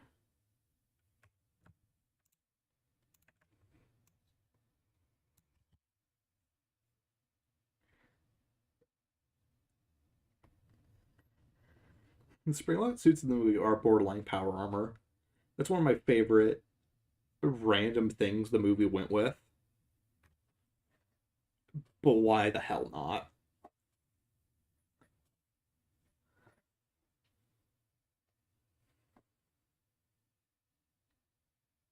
I'm not a fan of Metal Logbook because of what I just said. The fact that it references physical real world events and does so in a way tied equally to how its lore works makes the justification of it being just something for us and having no canon equivalent is to me just kind of arbitrary. Uh, and I almost everything that's used as like proof it's too random in quotes. I already did Zor. It seems like, or is knows too much. Could is the same level of too much that you could apply to, for example, you could apply to like Help Wanted, that it's too spot on and it's too meta and on the nose, but it still is canon regardless. I'm not the biggest fan of.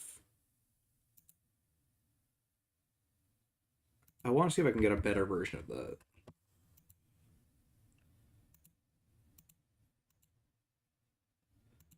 Come on, there's gotta be. Give me down to that layer. Um.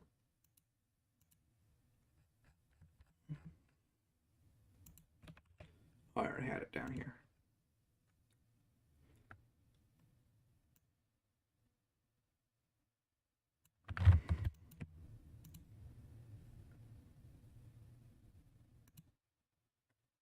Where's.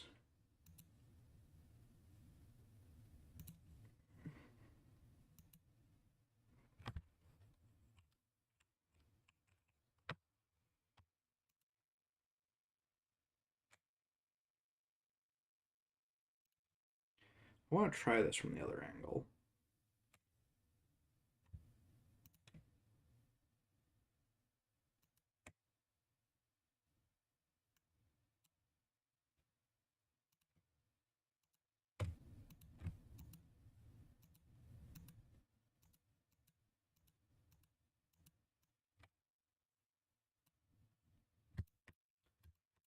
Look better. What if I do it?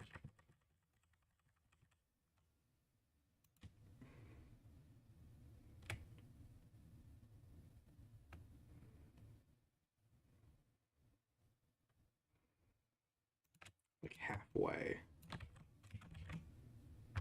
I can do a gradient erase, right?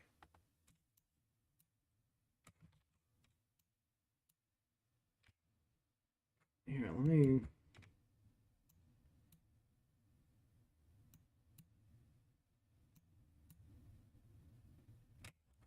I like that more. That's more interesting.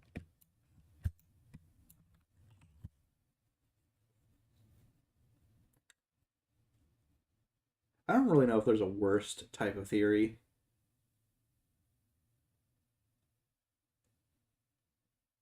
I think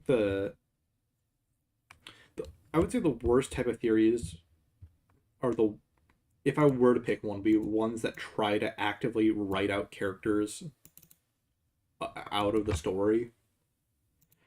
And but even that's with an asterisk because sometimes what counts as writing out's hard to determine. Um, I will say the worst type of theorizing is the absolute I'm rightisms. Something I've been really trying to work hard on is accepting A, no one is going to have a definitive take on the lore other than Scott, arguably, and even then, people will be upset with him with whatever ends up being the case. Oh, this was a request so we can kill Mike.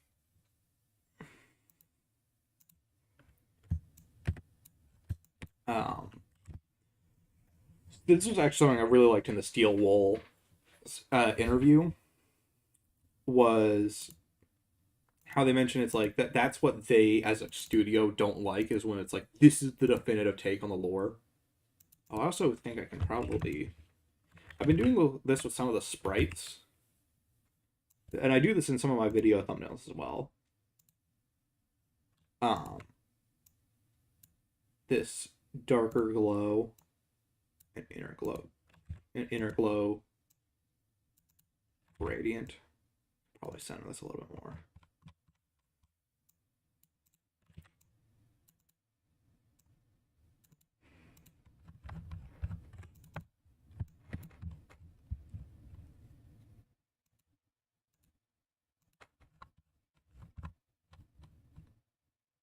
Okay, let me take that.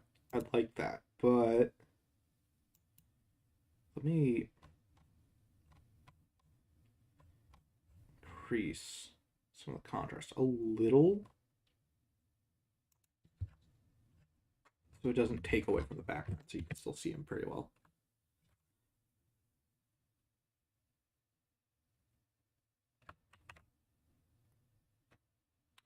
I the like I said, the absolutism of like I'm right, you're wrong, there is no other timeline other than mine is the most annoying thing in theorizing to me. Because even though I'm pretty sure I can sometimes come off like that, I'm really trying not to, especially lately. Um it's that's something I've been trying to like with the whole reason I made the new Molten MCI video, the updated Alter S, as well as the Follow Victim Shatter Mode video. I already did you. Was because I realized I had made I didn't want it to be a theory. I didn't want to make only timelines that only worked on one specific interpretation. Uh, I wanted there to be I wanted to make more theories that could be true regardless of the timeline, regardless of what's the canon intent or lore. Um, these could hold up with an interesting place in the story. Because I realized some of them don't need, like, you don't need to theorize every theory, assuming either Stitch Line Games is true or not, for example, or Tales games, etc. You can make theories that could be true regardless of either. That doesn't mean you can make a complete timeline regardless of either. But I realized Alterettes had a place in the lore and had some justified explanations, regardless of like eventual casting. Because the original version, like I said, was very, especially with how I had phrased it, made it very much sound like that was the only thing to it.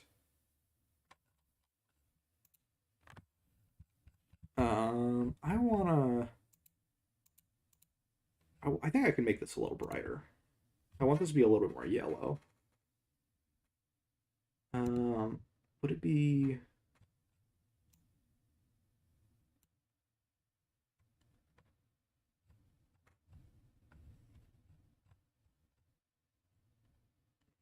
Maybe a little less saturation?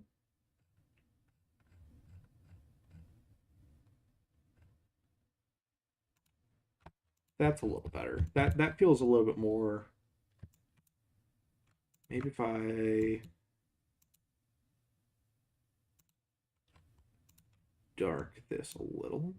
Oh wait, which dark is this on? That's on normal. I want soft light. Make it a little bit more light with the other ones. Okay, there we go.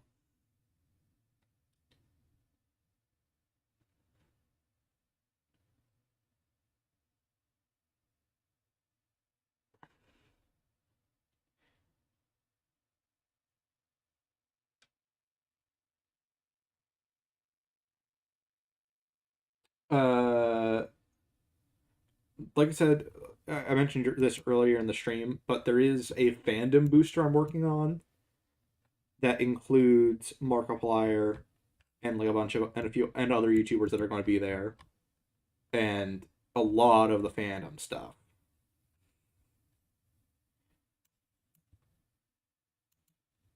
Hello, Twilight Alicorn. Yeah, since I'm going to try and avoid getting that too much for the stream. I guess my overall thoughts on it, to briefly summarize, is if it's right, it's right. If it's wrong, it's wrong, and I will go with whatever. I know I've been like pretty like I've been against it in videos and stuff, but that's because it's the way that's the way I interpret the lore and series and all that. So it's going to be like my videos are going to be reflective of that. However, I do totally see the timeline where Stitch Line is the case, and I'm not going to pretend I can't see a timeline where that isn't. Or I can only see timelines where it isn't. Um, and that's why, like I said, and that's why if I genuinely thought there was no place in the continuity for Stitch Line, I wouldn't make videos that work with it in mind. Um,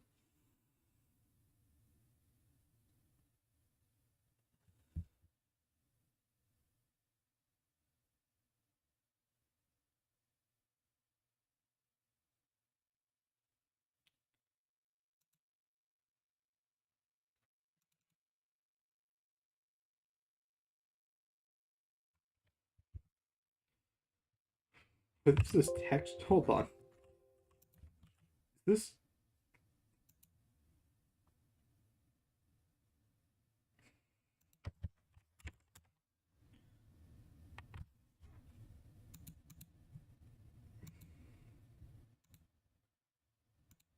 I do think the text is slightly more vertical. No, it's no.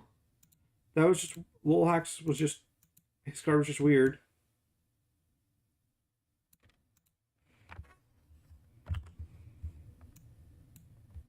I don't know why that was like that. I believe customizations are slightly more vertical in text format. I don't know why that's the case, but it just kind of ended up happening, and I'm not going to change every customization.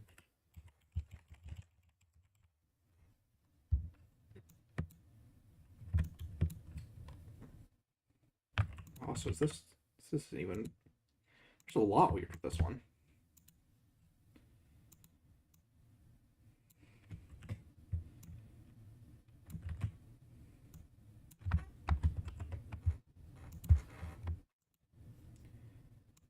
Uh,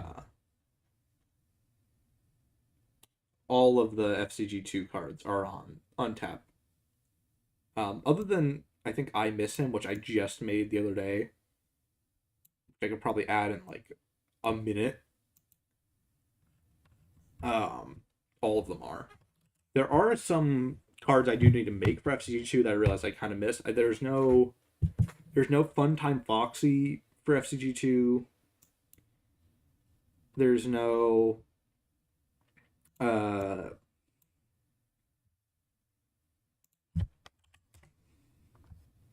there's no Mini Arena LLC, which there really should be.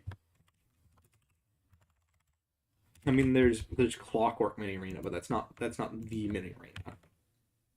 Especially since with Help Wanted 2, Mini Arena got so much focus that not putting Mini Arena in FCG2 would be kind of a misstep.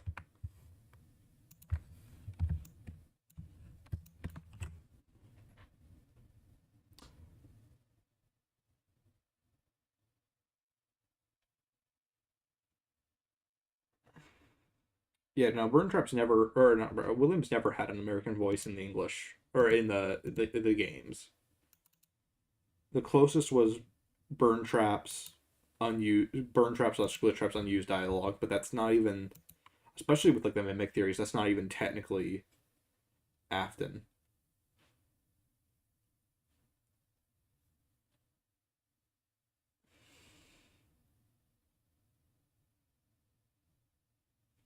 He could be Australian. I've mentioned that because it's an Australian video, but he was also doing Hannibal Lecter impression.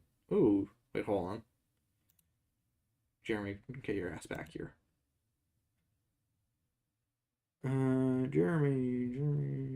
Jeremy. I'm not a fan of your name being tiny.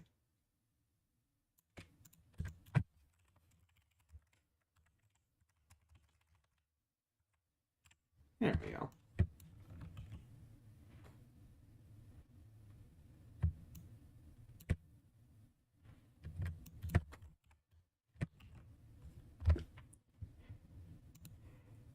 Uh,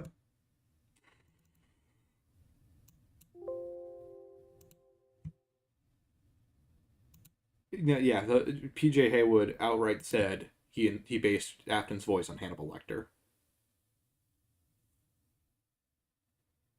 Um,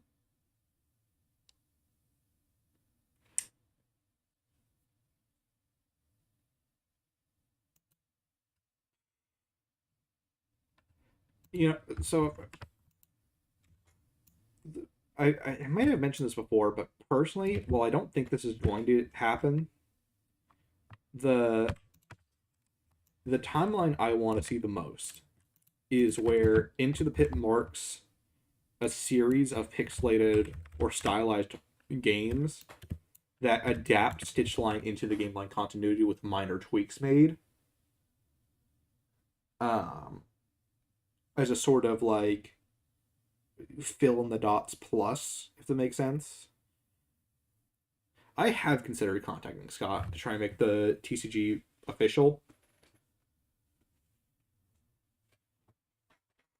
Um, but like stuff like the flavor text, which I'm fixing in this stream, are changes I'm making to polish it because I don't want to show off a version where the minus flavor text exists. It that to me makes it look sloppy, and I mean it's a fan work obviously, but it doesn't. I don't know. It just makes it that little bit better when it looks more natural and reads more logically. Um, oh, I need. I forgot there was a change I wanted to make to Jeremy's card effect. Now that I think about it, because wow, why are all the children's names tiny? There's no reason. Like they fit the text fine. Um, I want to make Jeremy a draw one, discard one instead of a draw one, because none of the kids have something as busted as a straight up draw that is as easy as it is in Jeremy's case.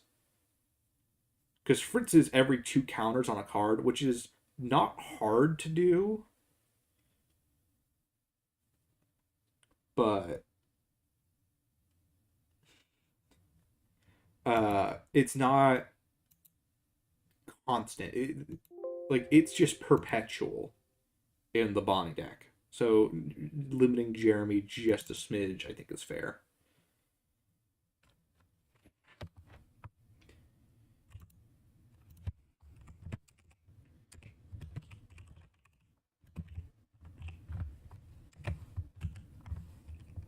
Uh,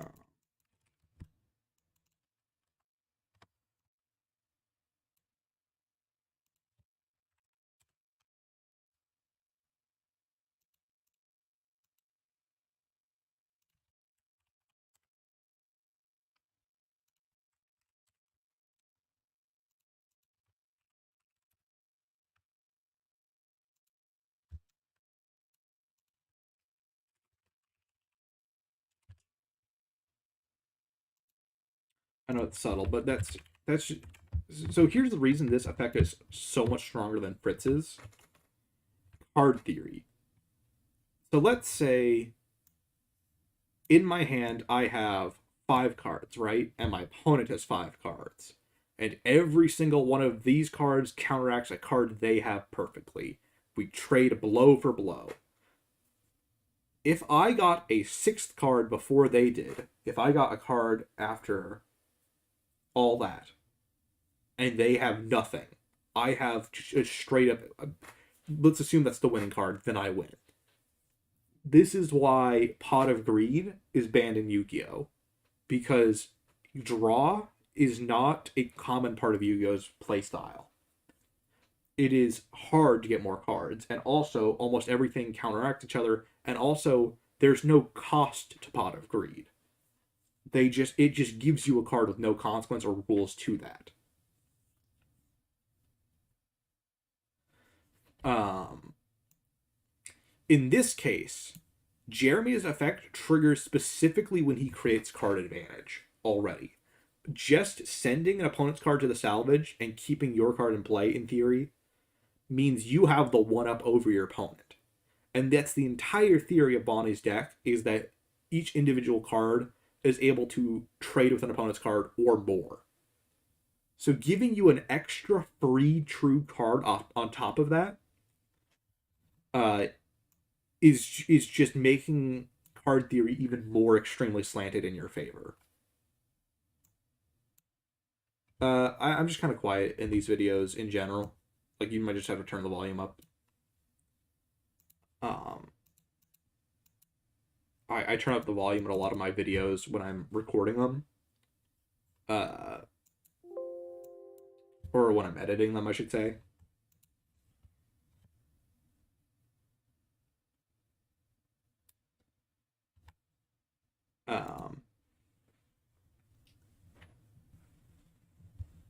Since there's no background audio or anything, you should be good just to turn it up. There shouldn't be any consequence.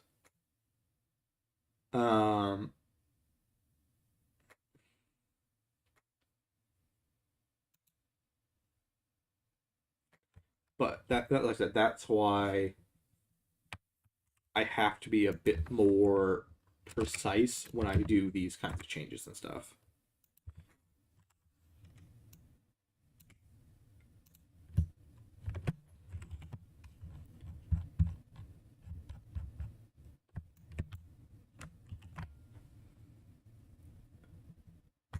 It's a little something I want to. All right, just a smidge.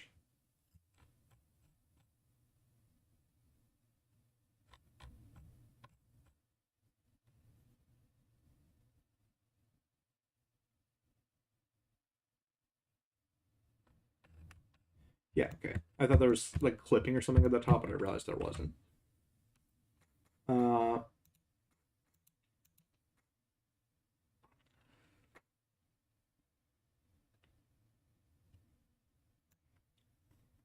Fredbear is virtually the same.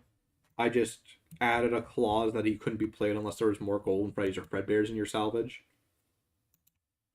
This is to prevent him from being a generic beat stick, because somehow this is not normal in card games. Beat sticks are normally the worst. If there's no effect tied to a card, it typically sucks in most games.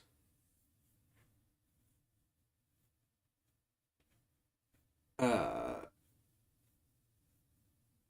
the fact that in the TCG somehow I made one of the few card games where beat sticks were genuinely very strong. So this made it so you have to play a Fredbear deck to play Fredbear. You can't just throw him into like a Foxy deck as a beater anymore, because that was a genuine problem that was around for a while.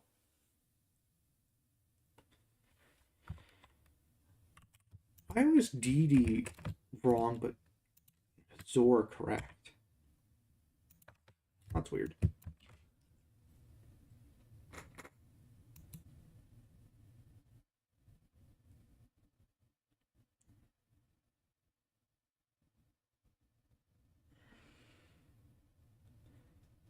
Yeah, sometimes they can be.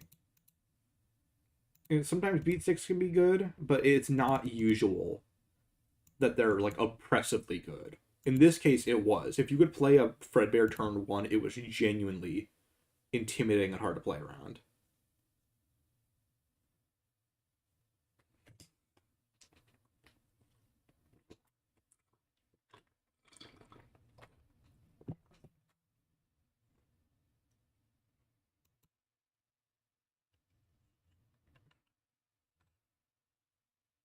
This is such an obscure reference for You're Not Alone.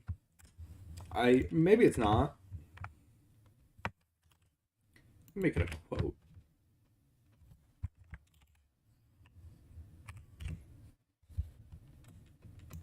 This is. I'm not actually that big into FNaF songs, but this is just one of the lines I remember. One. Early days of FNaF 2 and stuff. Also, why is this small? It should be.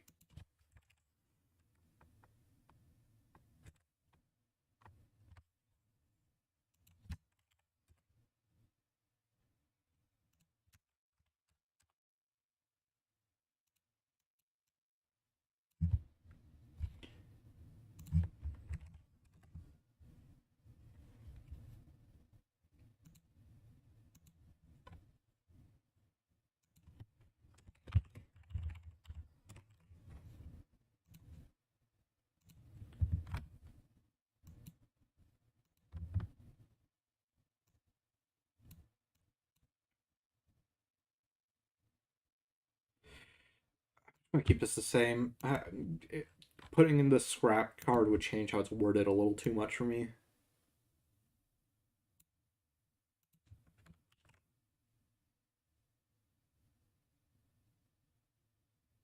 Yeah, you can play 3 puppets and 3 LLC puppets in one deck. They are separate cards.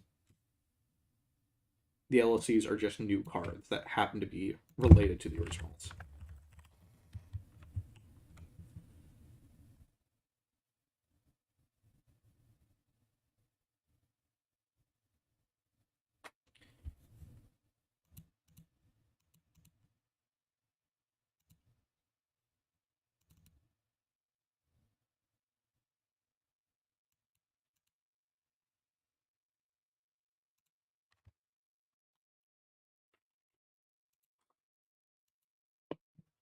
Okay, so on the puppet stuff, will stuff topic, I'll leave it at the reason I've stood by it more than will stuffed is largely because of the fact that I don't know what the original point of puppets.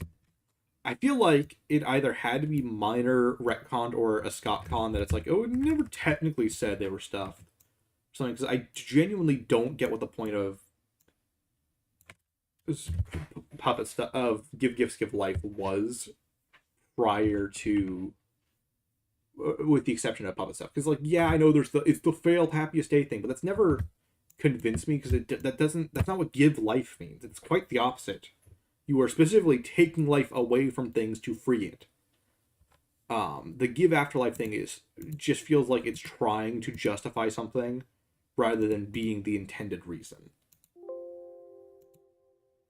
It does not feel like, oh, that is the takeaway of the minigame. It feels like it is trying to work around how a minigame works.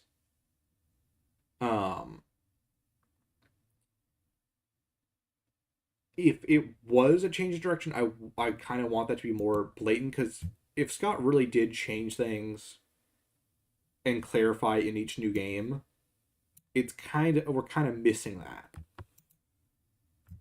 for me.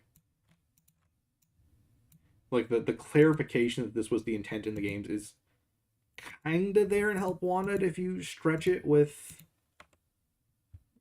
the glitch trap mini games with Pizza Party,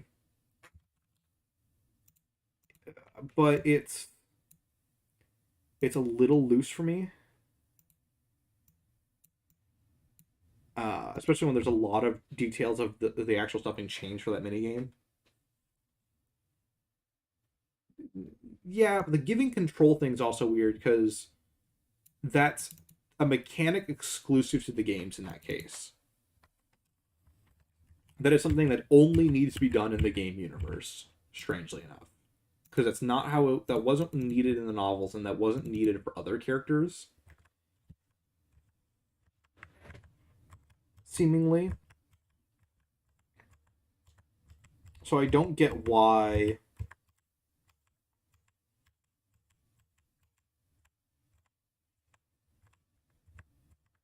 I don't get why she would need to give control to them, and also she doesn't. Charlie says the others are like animals. but I am very aware.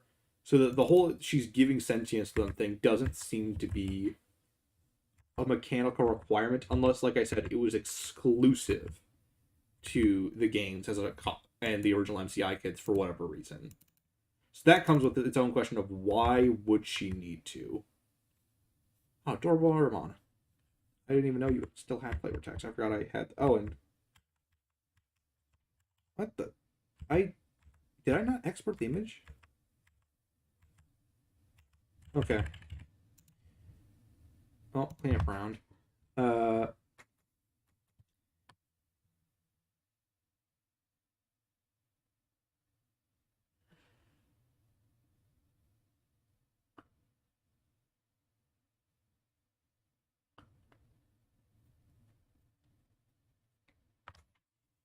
because like Charlie doesn't need it, Elizabeth doesn't need it, uh, William doesn't need it. So what exactly? What is? And like I said, the give life thing does not make sense. The give afterlife explanation does not make any goddamn sense. I could maybe see that in a, like I said, a retcon sense where that was changed from the original plan, but I also don't know when that retcon would occur. Uh, like, because I'll accept a retcon when it's clear, when there's a clear moment it could happen. I could argue Happiest Day being changed to Bite Victim Receiver is a clear cut retcon that happens when FNAF 4 comes out. Because right, like that. That's, with the introduction of a new character tied to this minigame and mechanic, I could see that. Will stuff, however, doesn't have like a moment like that, unless you argue the novels coming out is when it changes.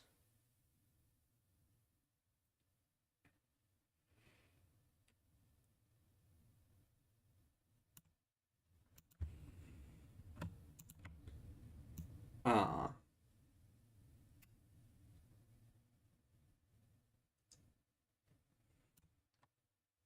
and I also don't get how we were supposed to assume give life meant free their souls. Because even with Happiest Day, it still feels like a bit of a stretch and like a not like the logical conclusion. Because like Happiest Day is so much more complicated and in depth than, and also there's no cake in give life. There's the gifts kind of, but it's not quite the same.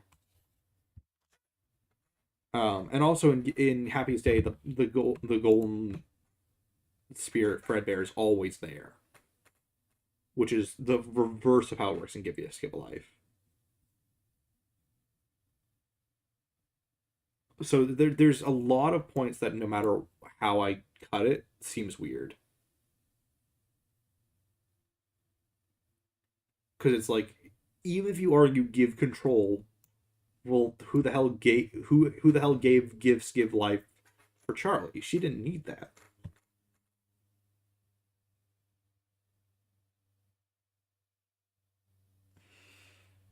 But once again, people keep saying the give control explanation or let them control their suit.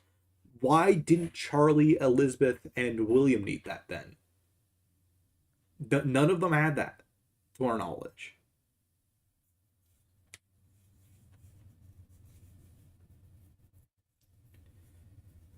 Like, and if it is a failed Happy Stay, why did it fail? What was wrong with it?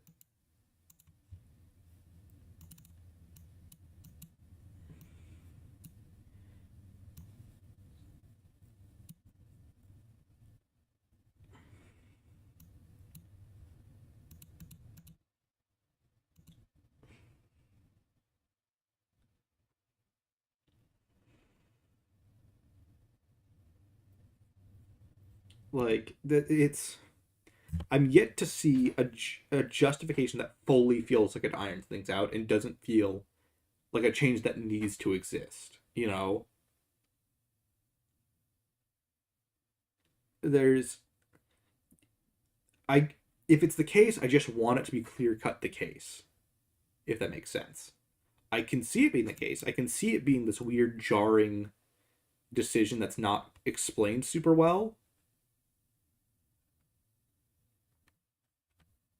But, if it is that, then I want it to explain better. I want a game to, like, for example, Into the Pit's a perfect time to do this. Um,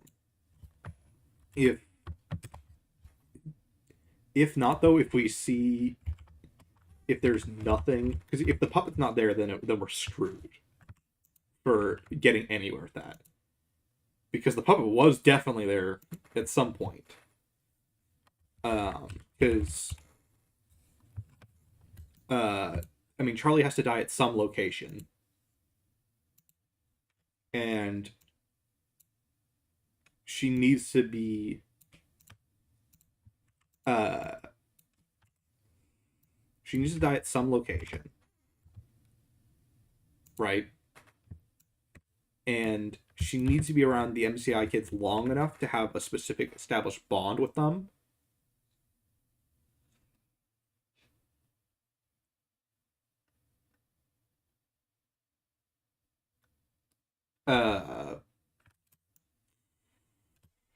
Right? And if there's no puppet in Into the Pit, we get nowhere in that debate.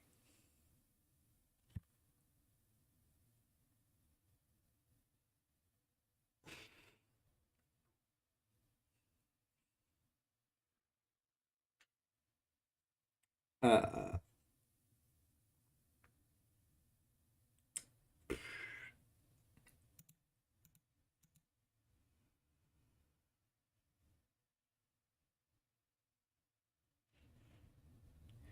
I am firmly against all kinds of parallels at this point.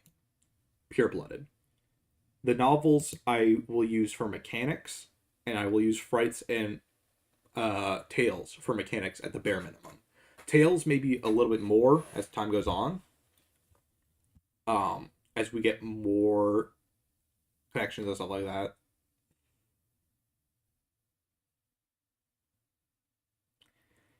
Um,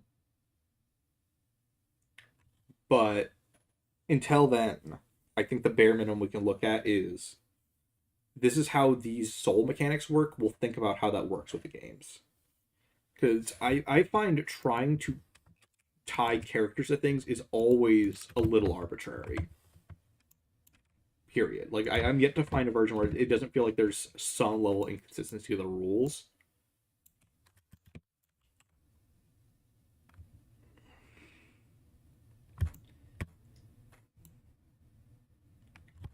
Um, I do read chat. I'm just kind of picking things that I feel like I have good answers to versus things I don't have good answers to. Or things I feel like talking about or don't feel like talking about.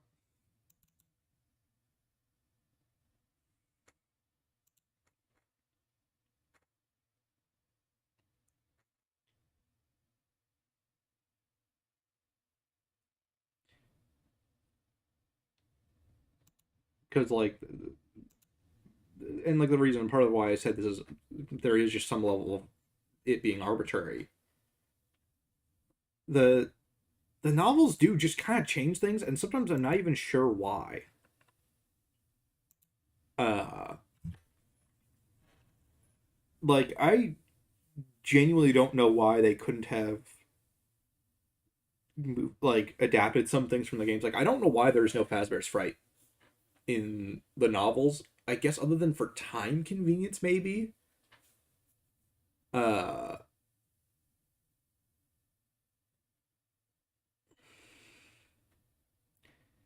well, here's the thing. There's a difference between parallels and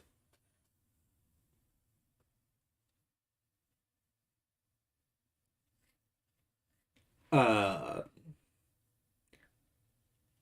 there's a difference between parallels and clues. And like I said, the difference is clues is about mechanics. Why does this work in the novels versus this happened in the novels, so there must be an equivalent in the games or something like that. Because, like I said, it's just not the case. The sometimes there is like there are connections, but even in those connections there are changes. So just running your theory about Trico, I can kind of see that, but it also implies like they have to end up in the suits no matter what. And if they ended up in the suits, all other instances have them possess the suits.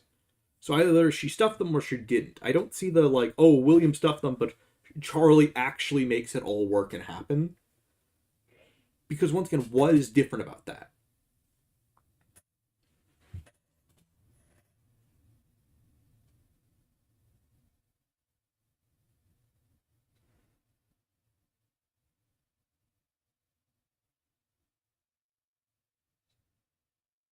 I will say, people have taken the Fright's fiction in a completely different output than what I meant it to be. Like any of the evidence or things that I was like pointing to have been completely lost. And when I was looking up the for Follow Victim Shatter Mode, I had to look up what the theory was called because I didn't know the name of it officially. When I was looking at the glossary, Fright's fiction was described as all of the books are fan fiction, which really wasn't what I said in that video. I never said they were fan fiction per se. Um, I really just said in-universe fiction, either by Fazbear's Frights and or if they become Fazbear Entertainment or Fazbear Entertainment, them making it. That was more what I said in that, which is different from fan fiction. Fan fiction implies it's like some random forum or something like that making all these stories, which was never what I said. I more meant something like the book equivalent of Help Wanted. Not even that I stand by Frights fiction. I just feel like that I don't know where the fan fiction thing came from because I don't think I ever said that unless I was jokingly comparing it.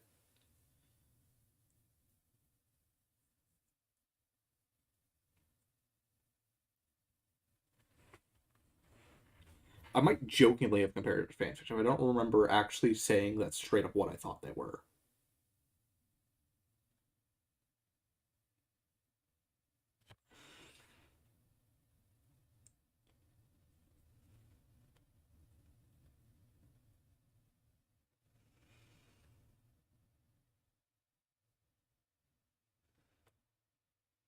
Thoughts on Molten DCI? I it's got a lot of the problems I would argue with Molten MCI, but worse.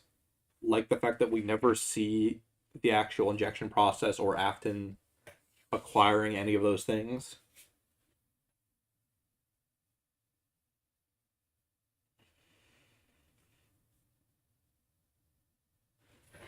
Uh,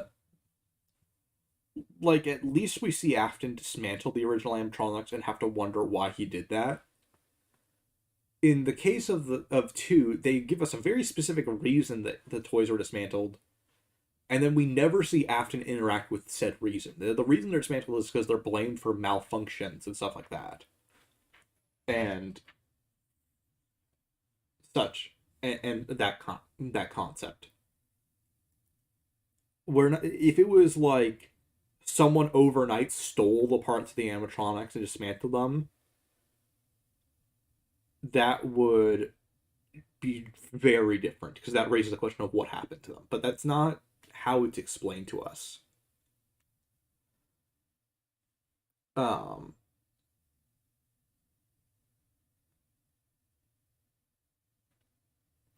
the DCI is weird because I feel like it. I would join the Rightos podcast. I just haven't been contacted about it. And I'm not gonna pester Rye about that. Seems like an ass move. Um,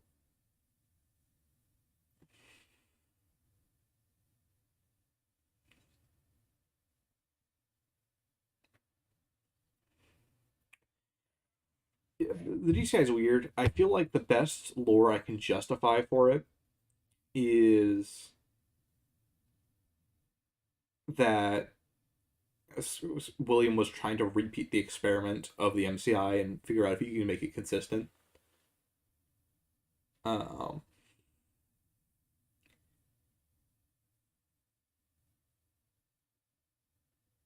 oh wait, he says Oh, do you need to reach out to be on the Right Toast podcast? I might look into that then, because I would absolutely love to be on that podcast. I just assumed it was on a contact basis.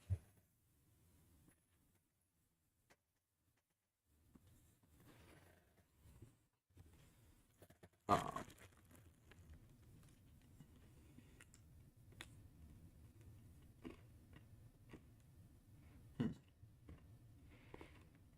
I just instinctively grabbed a gumball on my desk to chew it, as if I wasn't doing a live stream.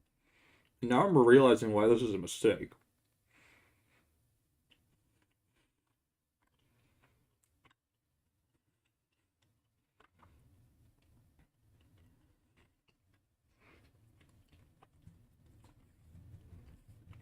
Um, yeah, I'll look into that. Maybe. Though I don't want to be an ass about it, like I said. Because I kind of get nervous when people like message me stuff, and I'm kind of pressured to respond even if I don't really have an answer. Um, or like I don't know what to say in response really. Okay, let me. Would this be over designed? There's an idea I've been toying with for uh FCG2. You can see live how I create some of these cards right now. Where's a Foxy? I need a good Foxy. Um,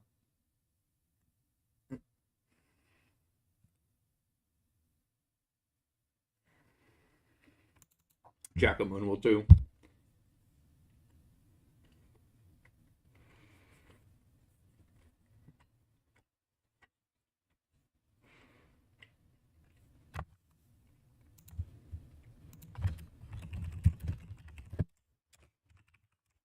I have an idea that's really over designed, but would be kind of cool.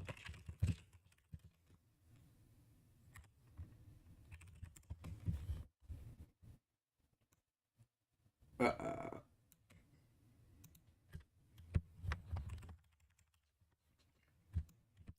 so in Help Wanted, Lolbit takes over as the main threat in Funtime Auditorium. So it'd be cool if Funtime Foxy switches over into Lolbit LLC, like how Sun and Moon are double-sided cards. Hello, Crimson Man. Glad you can make it to the stream.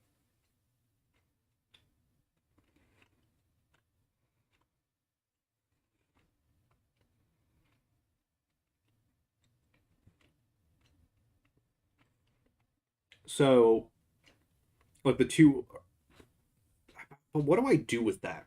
Is the one thing. Like, okay, yeah, they switch back and forth. Then what?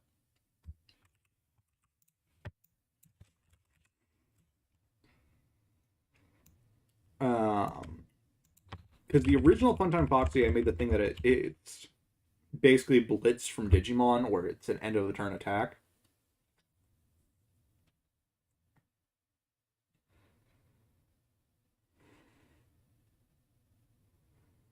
Need Steel Men more in the community instead of Straw Men. Wouldn't it be Tin Man?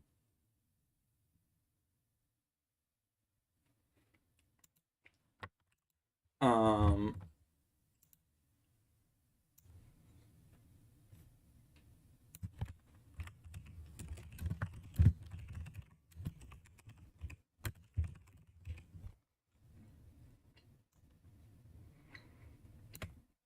Sometimes I just have to make up lines that feel like the character would say.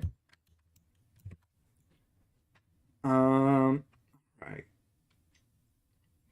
So if Blitz was the original mechanic, what's the... Ooh, I just thought of something interesting. Kinda.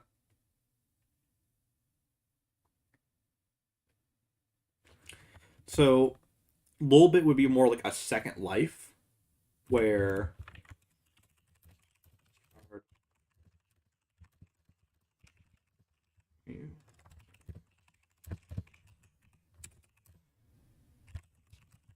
so basically you can choose to keep this card in play by switching it over to Lolbit, and then Lolbit's a one-way street. So once you're Lolbit, you can't turn back. And ooh, okay. Then so this is more of a generic card, maybe with some basic effect to support fun times.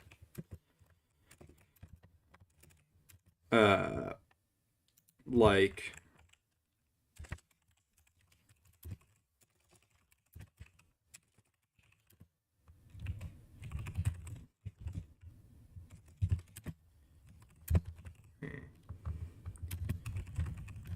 card in your hand, add +1 infinity card,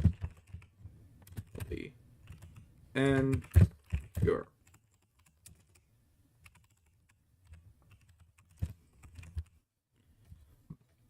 Is it 2 ends in opponents? Opponent?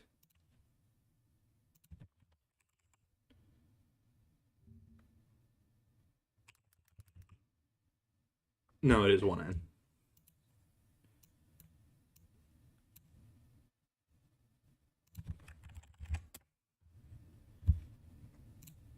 And then you dial it back down.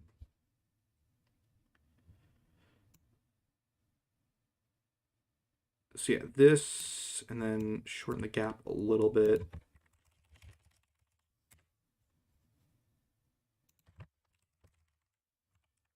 Yeah, I like this idea.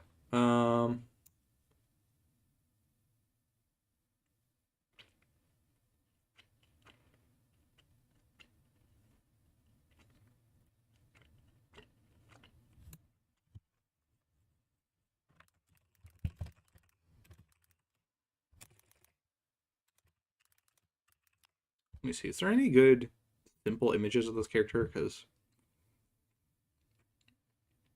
come on. No, there isn't.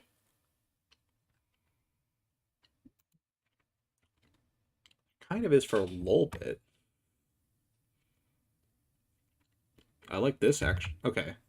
Well, I'll use this for a little bit. You can see for these, I go through a few different renders trying to see which one looks good. For some of these, this also reveals the blatant scam that is me reusing cards to make the art. Or not the art, to make, like, I'll just take cards that already exist. I mean, it's kind of low quality, like low res. This is a little better. Let's show you.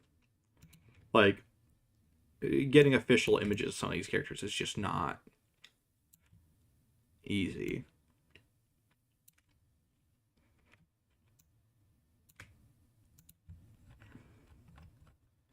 Ugh, come on, there has to be better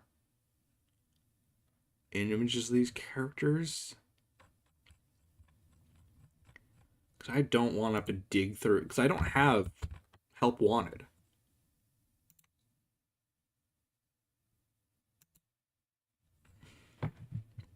Just outright. I have to use weird images like these. What are the odds that sharpen actually makes you look better?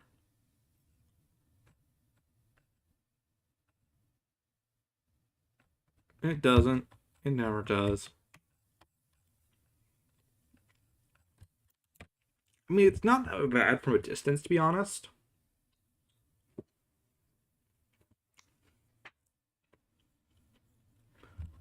Whose video is this? 'Cause You'll never suspect me. Oh, it's Baz. Baz, you are going to be the image of choice. So sometimes I just have to dive into a video and see if they have a good render of the character. Hey, that looks good. I don't have the game. I don't really have a better option. Is this really... I don't believe this is 1080. Because this does not look good.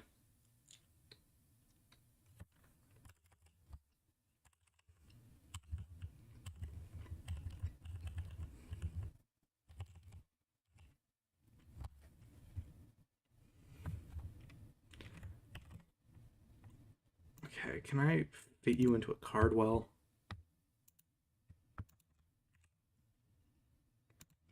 This might just be another 2 that just have to look bad.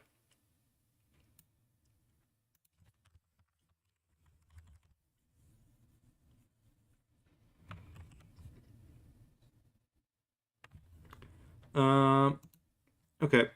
I do have an idea.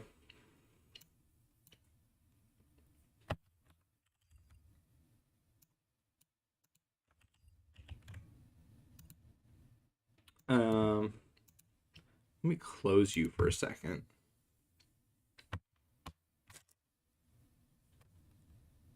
I might be able to get help wanted as a business expense. I've never done that before. I've never wrote something off as a business expense.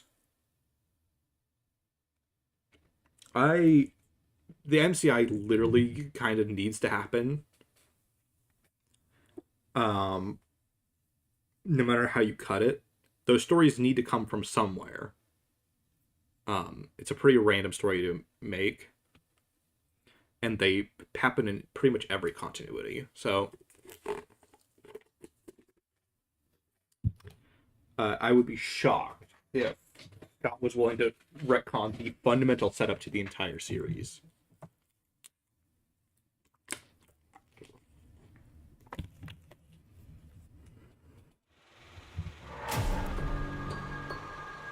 Do I do a Funtime Chica LLC? Because Funtime Chica kind of sucks, to be honest. Oh, let me turn down the volume a bit, because it's going to be really loud.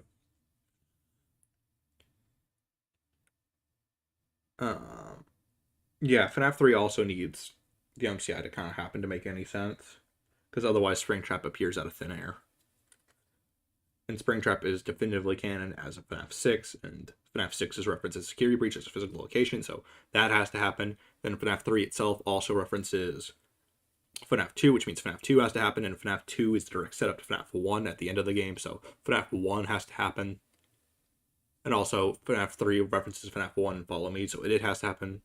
And then Follow Me is referenced by Mike, who goes through Sister Location, and Sister Location is required for FNaF 6. Or not Follow Me. Mike references FNaF 2 amongst other stuff. I can go through tables.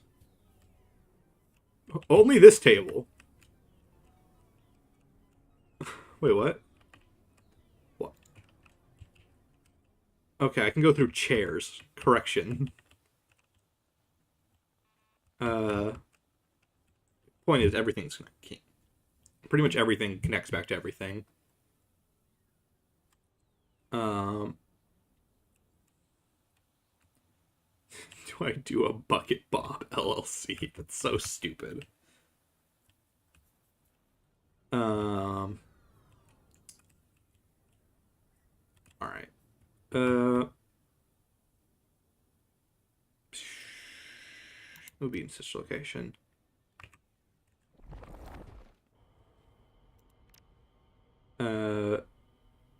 Oh, did I not beat these as much as I thought I did? Well, time to play some flat mode.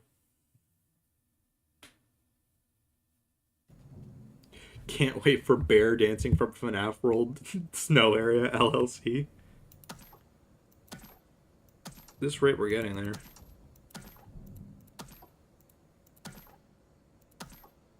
Oh, I can get... Wait, shock. I could probably get... Hold on, let me get Discord open so I can paste the image.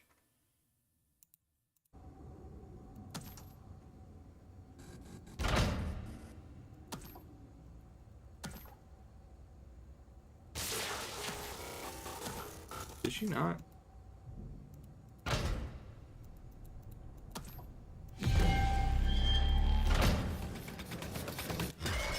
Well, damn.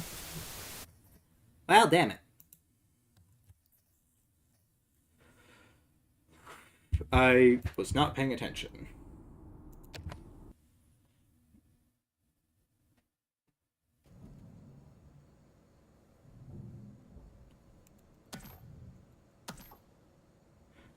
I do want a mini arena LLC, so.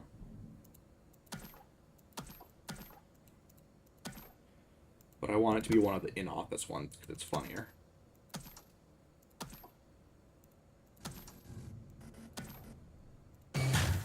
Wrong button. That's easier in VR than AR than in flat mode.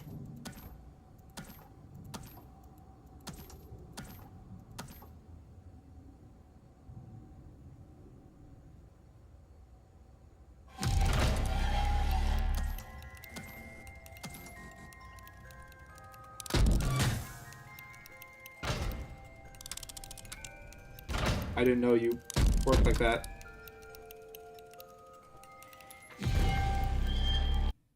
So this is going to be the render because it's fucking funny. Alright. Paste. Put that to the side.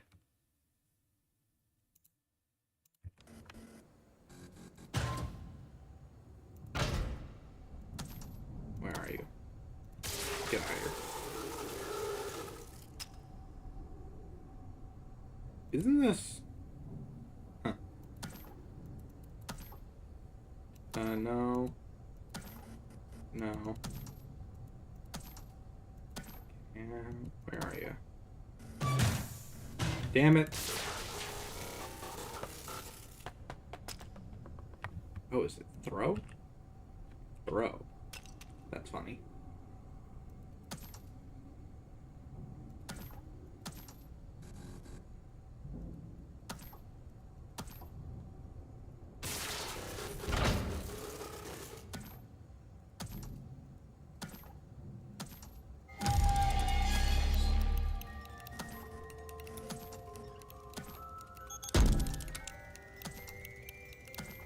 I didn't even know that she came back for you if you closed the door on her.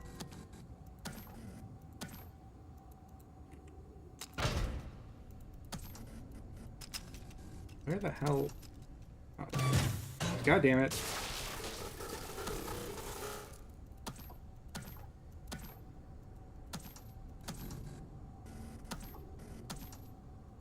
Where are you? I'm just gonna have you in my hand the whole time. You can't stop me. Okay, she's down that hole. Not here yet. Any moment there on the left. I'm just gonna do that preemptively so I don't have to deal with mini arenas. I know it's kind of wasting power, but this minigame is pretty loose with its power. We're already halfway there, we're about 50%, so.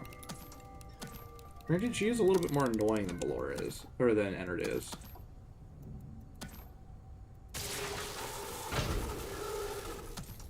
No, Biddy Bab.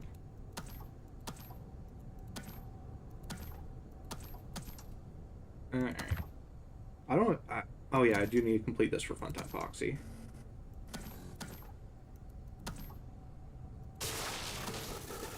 And Biddy Bab any moment.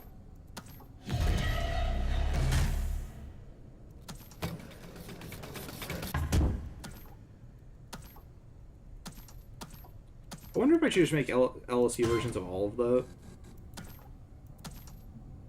the fun times, because they do need... I would argue they do need support.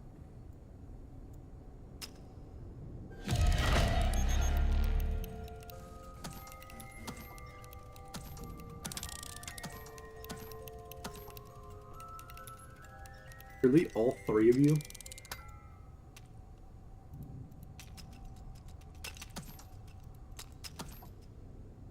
Open the store now. Who, what, when, get out of here. Oh, you have purple eyes in this game instead of yellow. That's funky.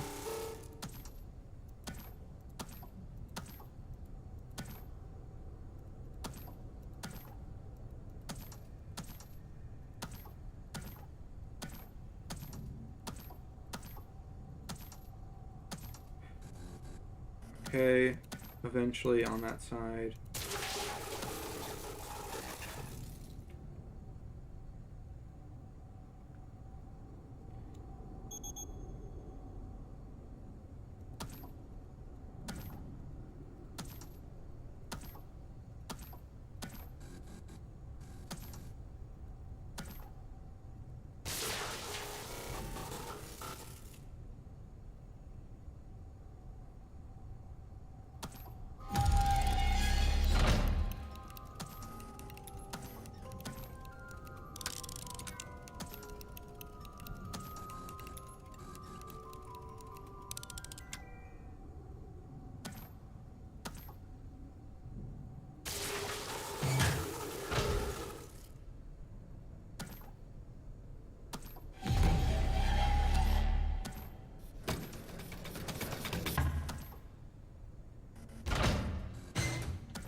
Any second now. Hey! Do, do, do, do, do, do. Yeah, I know it's called Puppet Master. Do, do.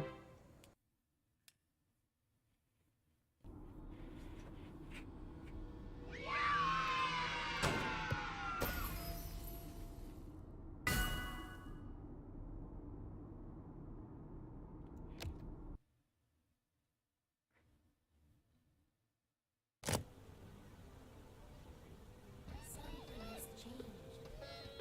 A message for you. Alright, fun time game. Tutorial. I don't know why I really need a tutorial for this one.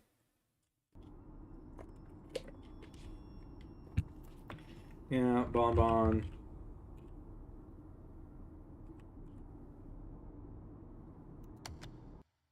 I really like the drawing of Funtime Foxy in that little undercut. Just like a cute little representation of the character. So do you have...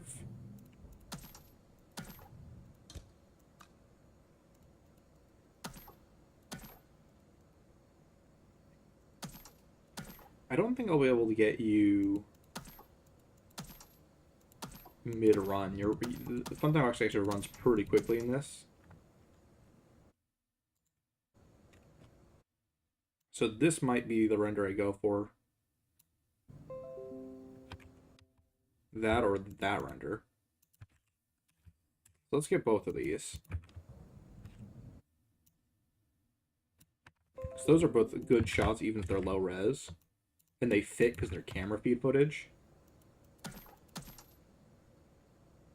have you there, right? You don't attack me?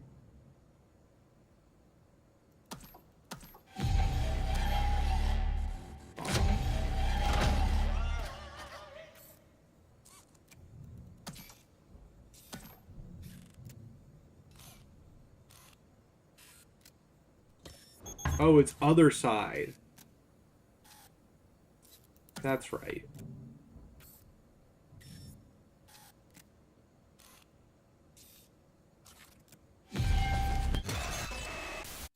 Yep, I wasn't going to get the running animation. It's too fast. Well, regardless, I got shots I want to use. Quit your desktop.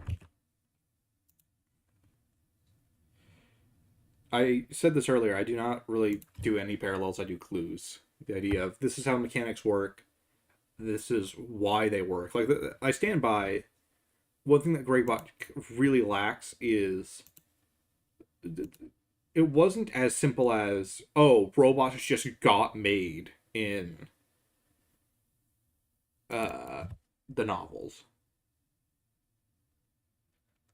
Like, it was specifically Henry was this mastermind genius when it came to technology, who poured his heart and soul, potentially literally to an extent, into a project uh, which is part of what made that even possible on a technical level. See, while this is also low res, it works because it's camera footage. I'd argue.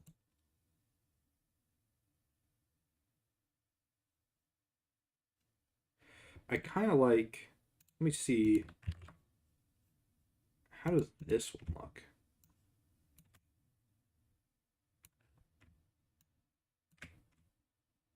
Can I keep the?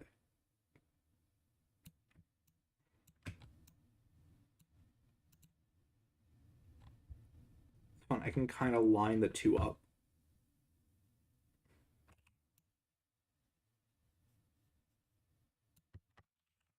Almost. That works.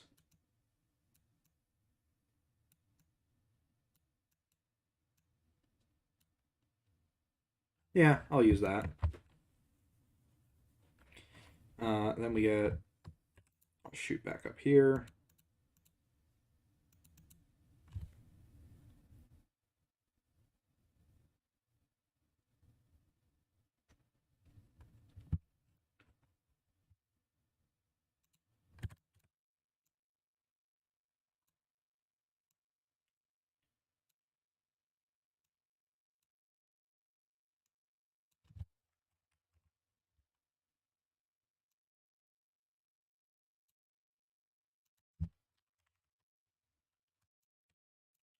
So we'll have Funtime Foxy LLC on one side of the card. Um, and then. Oh, no, I don't want you in the help wanted section. I want you in the general section.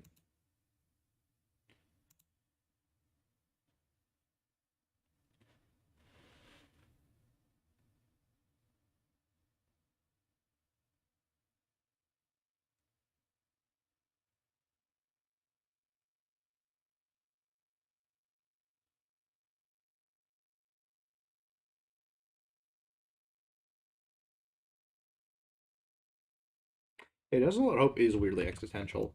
So do I have? Okay, I want Lulp since Lulp only was in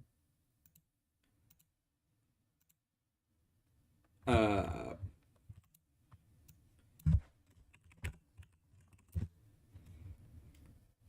Help Wanted and wasn't in Help Wanted 2 to my knowledge really. I'll do a different card back.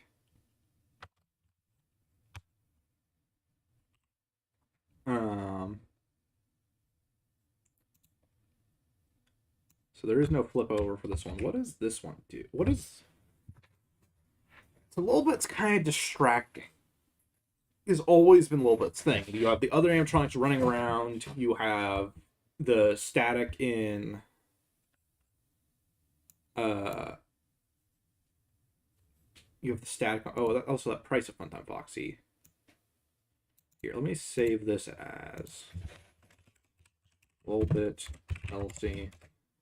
So they're two separate things.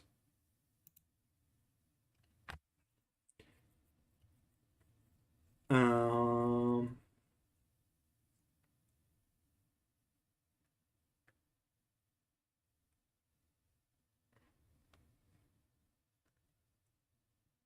And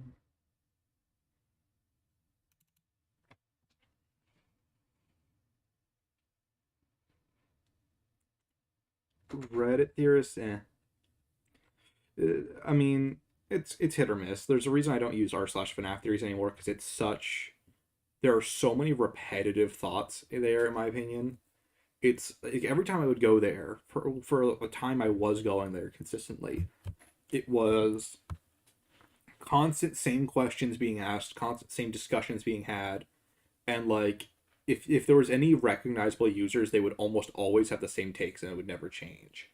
Reddit is so huge, on the other hand, that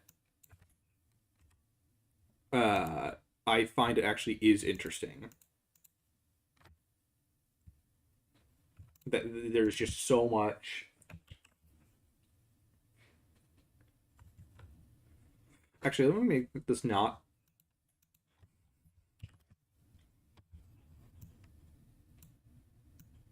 Let me redo this just a smidge.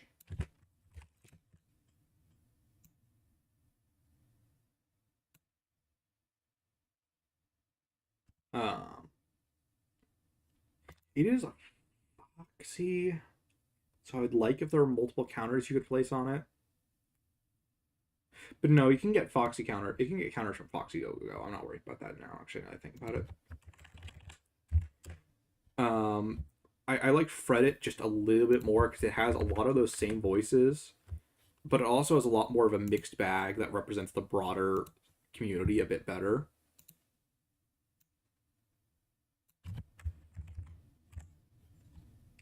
Um,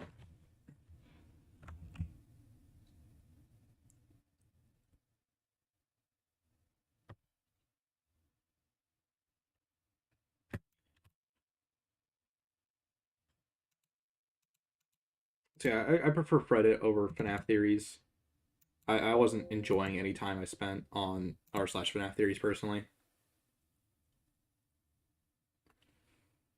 Also, r/FNaF Theories is only going to have FNaF Theories discussions, and that's obvious. That's the intent of the thing. But I find that's an inherent disadvantage with this community. That's like having a Sonic community that only discusses Sonic fan games. As much as I love Sonic fan games, as much as that's one of the most interesting parts of the series, the fan art, the fan lore, the fan theories, everything with Sonic is interesting in my opinion. Um, I mean, I guess not OCs, but you get my point. Like, it's here. I'll make this. Make this null because you're not supposed to be able to play this side. Is my idea.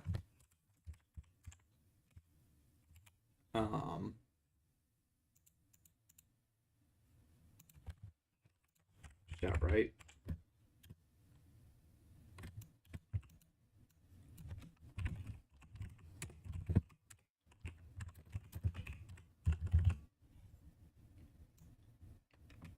How do you spell cackling? I feel like that's how it should be spelled, but also English is stupid. That is how it's spelled.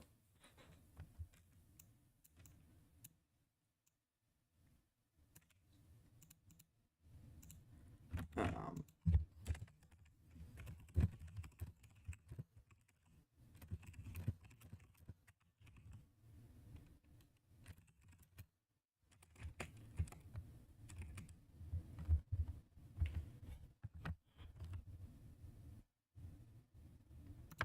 that should convey the idea. Um,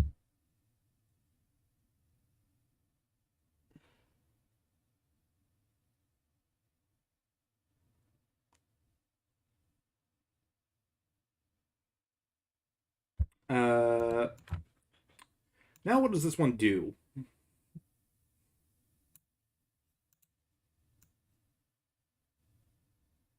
Okay, first things, this card would be attacked. I think just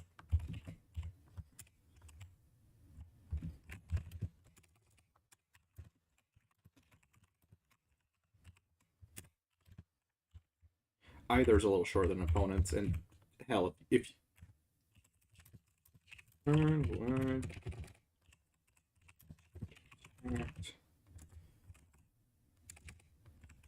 you only one space would be attacking me. Lottery one space. So that this gives it a kind of dodgy, because that's kind of how this minigame works, is it's moving around, kind of twitching around. Oh, well, Fandom actually shouldn't be bent. It should be halls. I'll fix that.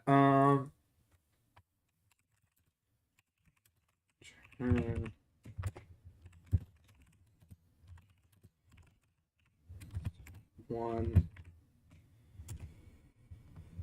I'll make it simple with endo token. Uh,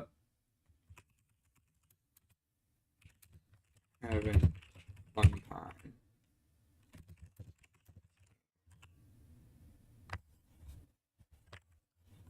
I think that's I think that's reasonable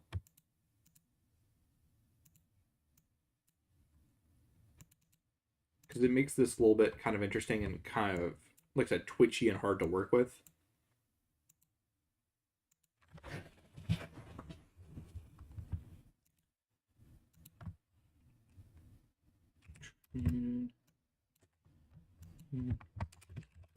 Here. Row.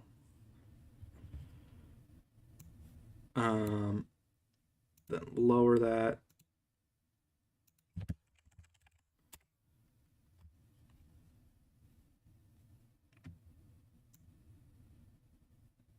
Why are you not bold?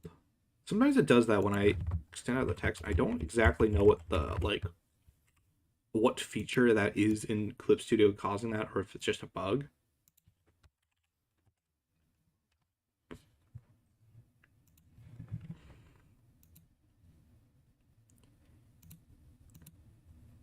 I don't know why I got rid of that one. I should just move it down to.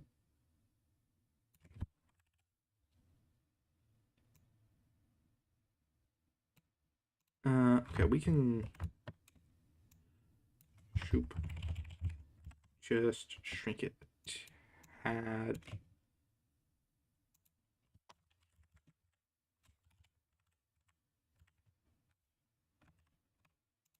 And then we go down.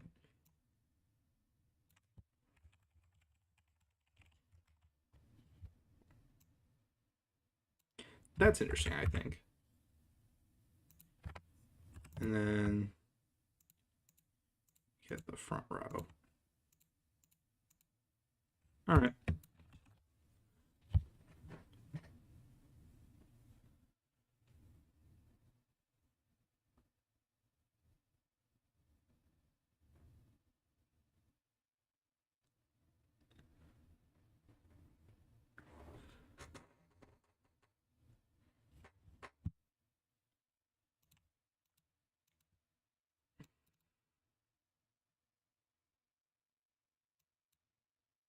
Now I need to fix One Time Foxy LLC to be a Halls card.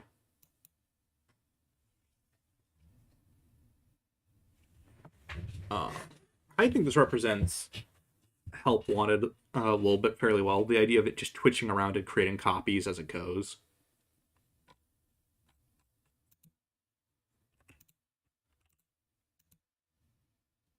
Why is the reason? How that visual glitch did manifest? Why? Why?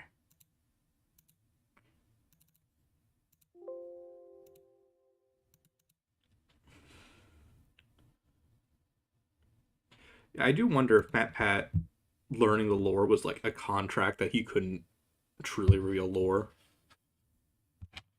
That is what I don't think so personally, but I would not be shocked.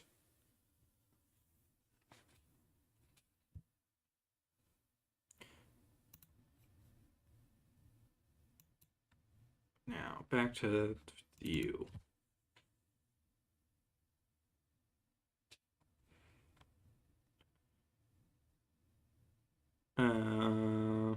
Yeah, you're not. This is the exact opposite placement I want you to have.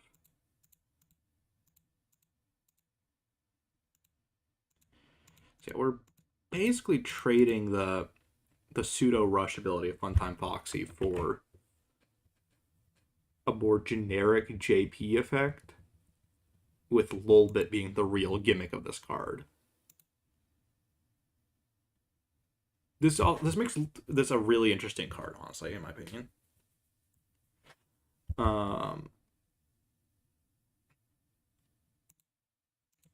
Like I've been really trying, not TIFF, PNG. I've been really trying with the further I go on, making more and more unique effects that take advantage of the map system. This is like one of them where it's like this only really makes sense with the map system to have a car that's kind of lame on one side, but then flip over to be weird and squirrely.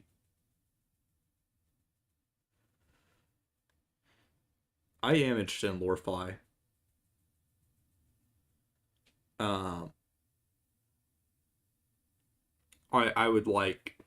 I don't know if I would do videos on it, but I would definitely listen to it and look into it. Um. All right, let's make the arena. Hello. Let's see. Why not?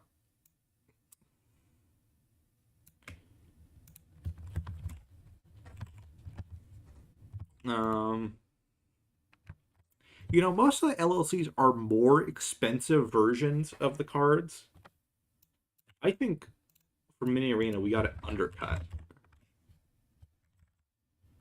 This is going to be a cheaper counterpart to the original Mini Arena, but with 0 JP.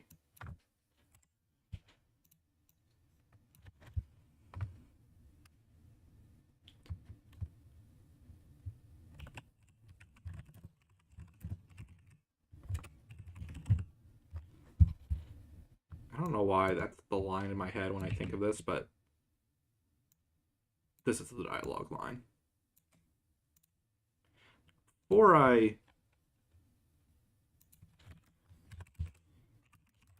want to make sure that's how this is spelled. Mini Arena, yes. Okay.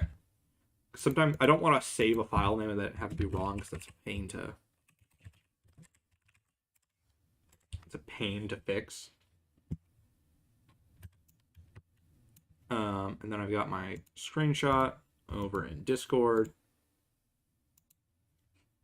Which looks way sillier than it did in the 3D mini arena looks way goofier. Hold on, I want throw to be in frame. The phrase throw must be associated with this creature. Throw or drop.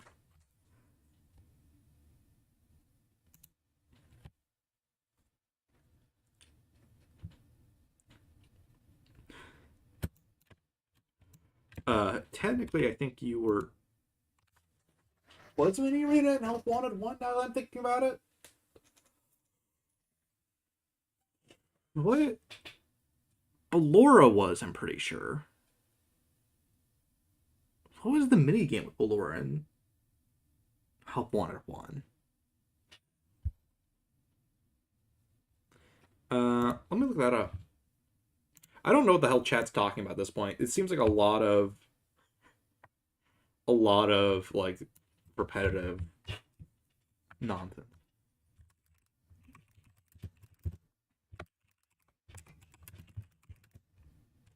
Wanted? Okay, it seems like they technically are. I don't think they were really that. So I'm going to make this a Help Wanted 2 card because I try to represent like what's their definitive appearance. Like I don't have Baby as a FNaF World card because it was technically her first appearance. They are an AR too. Is this an AR or VR card? AR it is. I think AR. No, she is in Help Wanted 1. She's an Easter egg and Plush Traps level. But that's so. But like I said, that's not. Just because it's technically the first appearance of the LLC version doesn't mean it's like the definitive. But no, AR definitely is the first. I don't even know why I copied that. It was already there. Technically being the first isn't good enough for me. I want it to be a definitive like mainstay appearance.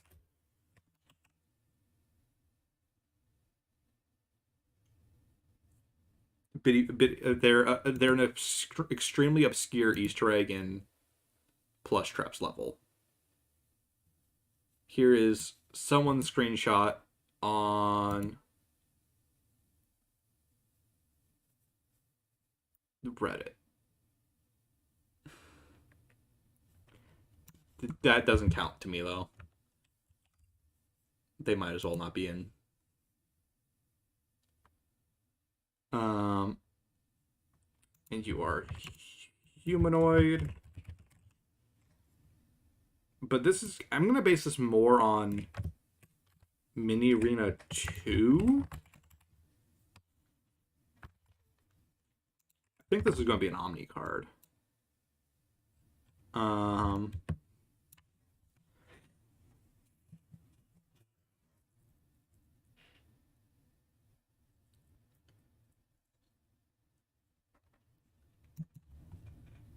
so what do you do?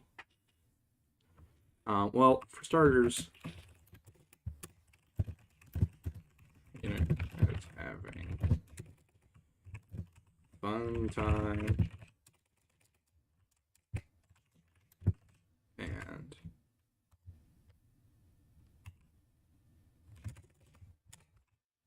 in its name, child type. The original mini arena didn't have child type, but I'm doing it to help the baby archetype some.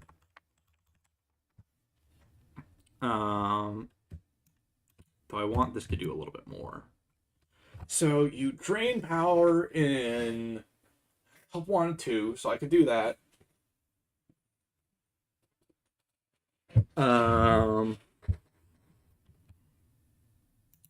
Okay, I got one on.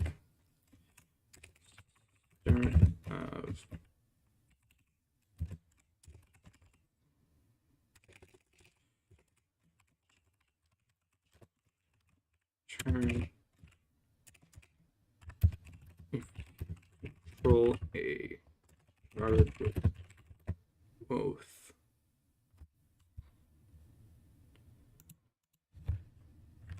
Control another card with both. Fun.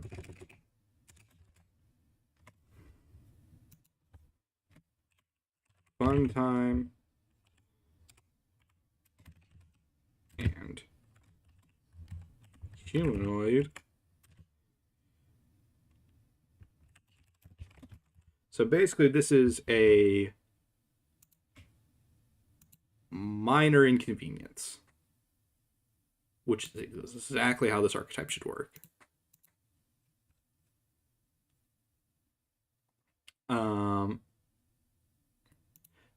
It's basically just it's the reverse of a power setter. It is a power reducer. So we got that. Opponent's turn.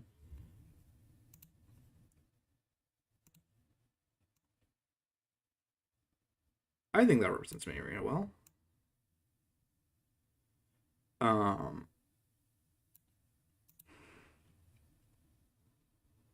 So this means entered LLC, both Ballora variants, baby, and if you have another Mini Arena, you can trigger this effect. So it's fairly broad, though it's not guaranteed.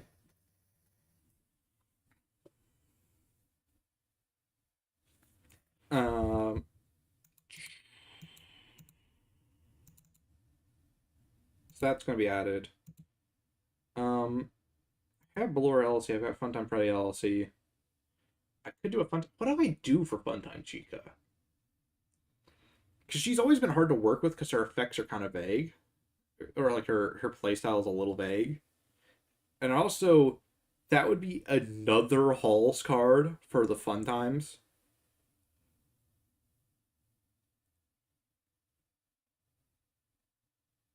And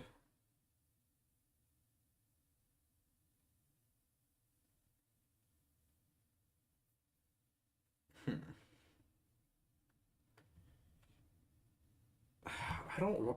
I'm not the biggest fan of just having another Halls card for Fun Times because that they're super loaded in that area.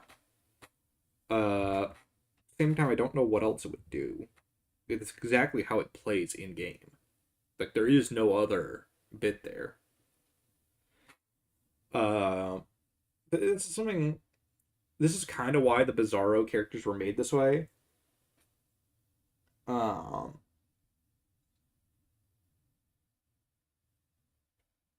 is like I want original characters that I can just design however the hell I want with no limitations. Um, or a character, and I like when characters have so many appearances, so many things they could do that I can kind of just make something up. Um, I have you in the yep.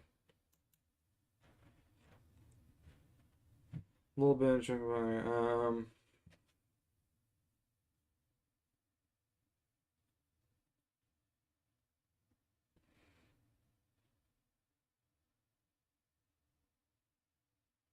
Yeah, exactly. The Bizarro line is supposed to be my own set of variants for them.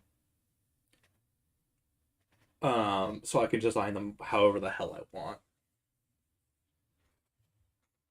Any updates for Freddy and Friends? I'm probably gonna get right back into it right when I feel like I'm fully done with FCG2. Cards like these are just like ones I feel like I'm just barely missing. I'm probably going to be spending all of the start of August doing streams. Uh, and then when I feel like I'm done with all the content that's released in August, I'll get back to doing Freddy and Friends as the main community tab thing. Um,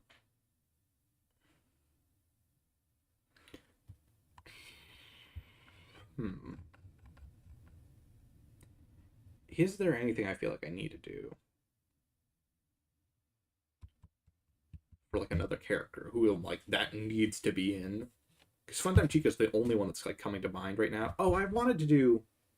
This is a silly one. Where's the curse? This might be the last thing I do before the stream ends.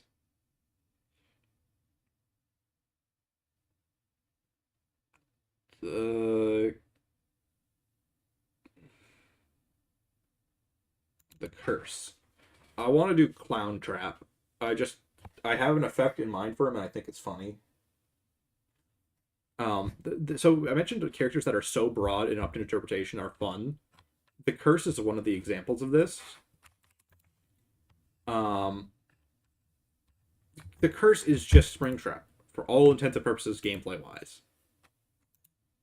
What's the official? It's a Big Top Springtrap. What's the? Hold on. What's his actual? Oh, is he just Clown Spring? You gotta be kidding me. He's just called Clown Springtrap. Big Top Springtrap is a way better name.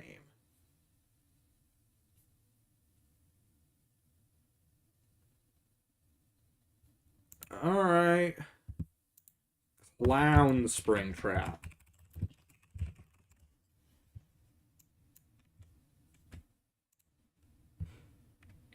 No, the curse is really cool. That's kind of why I'm like, normally they're a little bit better with their names with these. Like, like it's not glitch spring like Toy Bonnie or virus Toy Bonnie. It's system error Toy Bonnie. Yeah, it's not even circus Springtrap. It's clown Springtrap. It feels like a descriptor someone would like. That sounds like something I would say when I'm struggling to remember what a character is called, not what the character is called. All right. Clown Springtrap. Uh,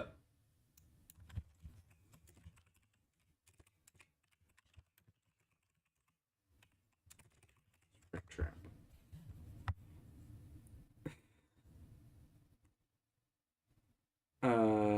I might also make him a Right Hall character. I like Right Hall as the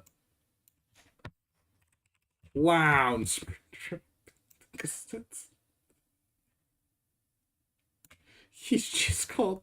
Yeah, I just found the Illumix tweet. It's just straight up, or a Reddit post. It's just straight up Clown Springtrap.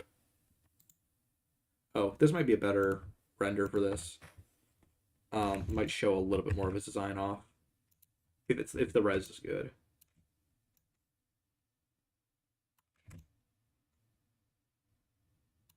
It's pretty similar. Is there really any difference between these? Not really. I'll just go with the original I had.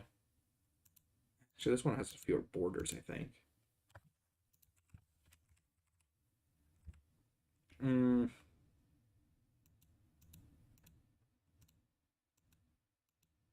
I'll go with this. Yeah, I'm kind of torn on that.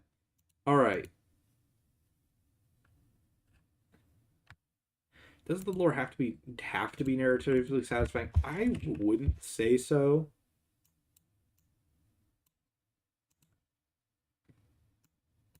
Per se. Maybe I make you a 70. The effect I have in mind is kind of something I don't want people just throwing out at random.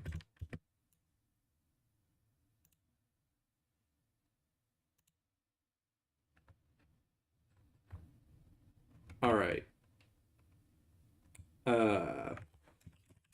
And hard and from play. Oh, that's okay. This is. I'm not gonna write this as a formalized effect. Hard.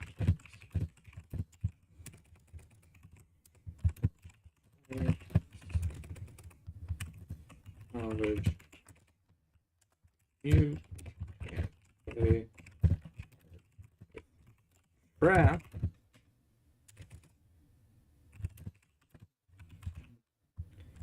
Invaded. Invaded from your salvage.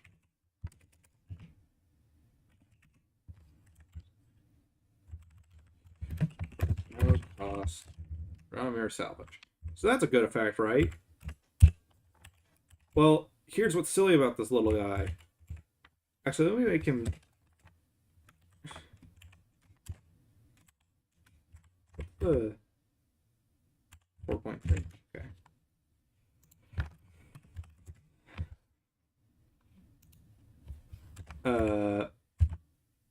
Why is it all? Please. Why is it not 4.3? I want that for consistency.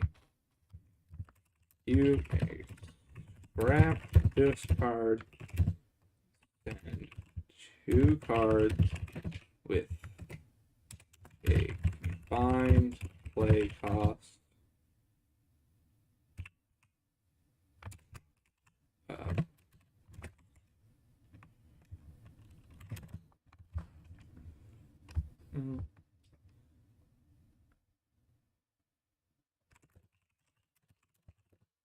this salvage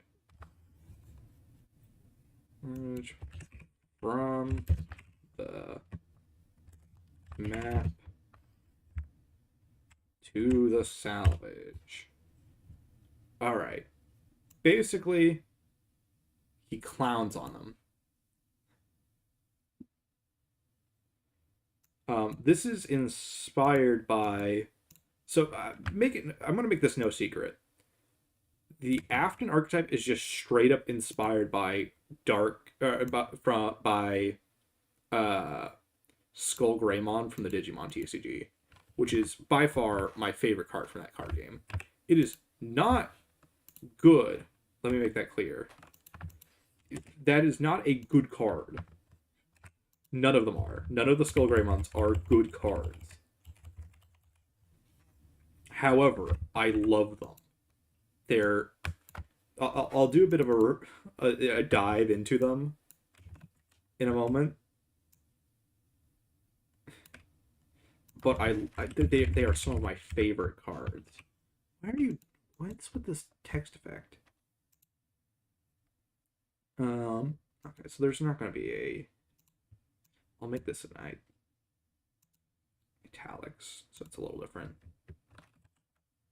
Or not maybe. Anyway, do I make this 2JP? Because normally they have a consequence to being 3JP.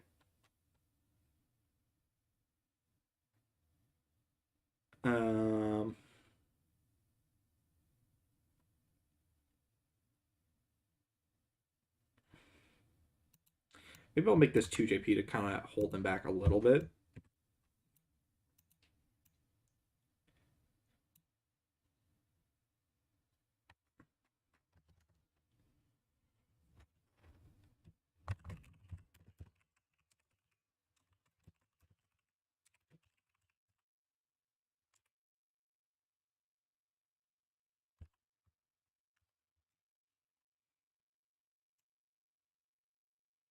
There we go.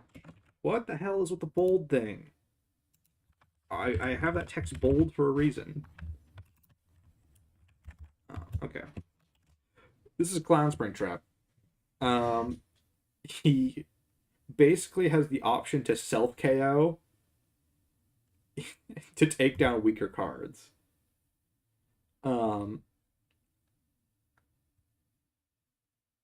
This does mean he can take down some actually pretty good cards, all things considered.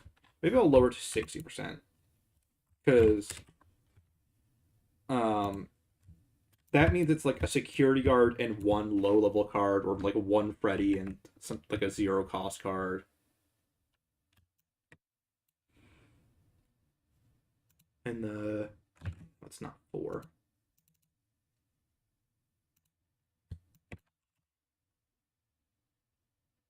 This is a pretty silly card. This fits the clown about as well as I can get the clown to fit.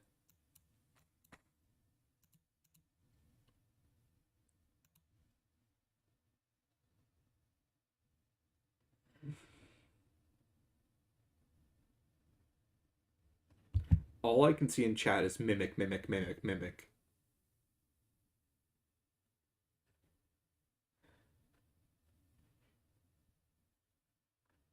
The arcade conspiracies, I'm interested to see where they go, if they are related to the dad or not. With now knowing that we're going to get a Cassie choose your own adventure book is really curious, because I'm wondering if she might have some relation to them.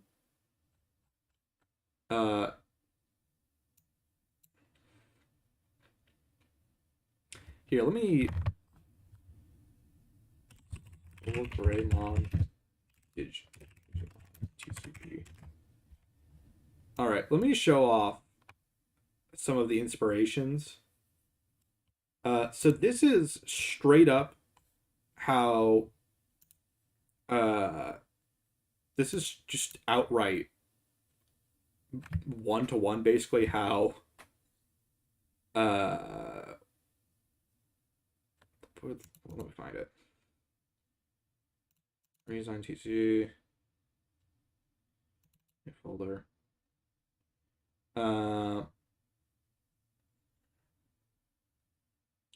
Let me find him.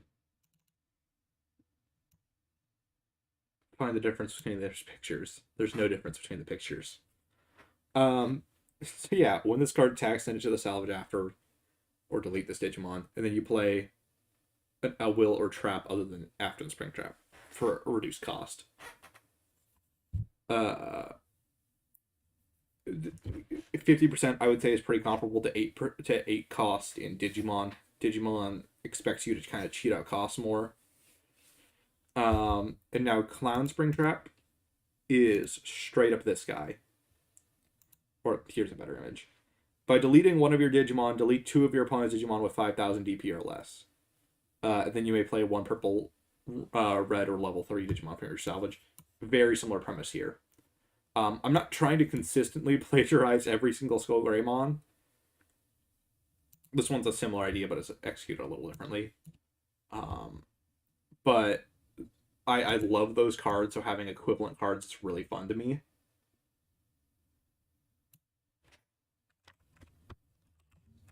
Skullgreymon is my favorite Digimon. For context, I have always loved Skullgreymon.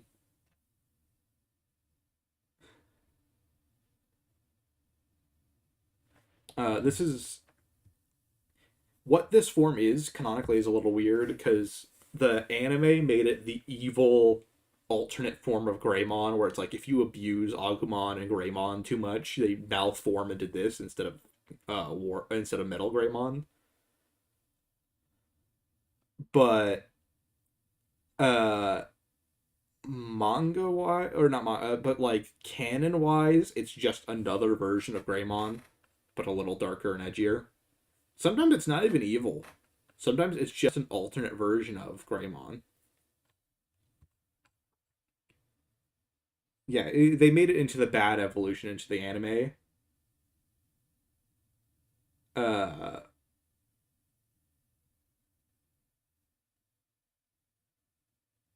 but in the actual Digipets and stuff like or Digivices and stuff, it's not really established to be evil or good.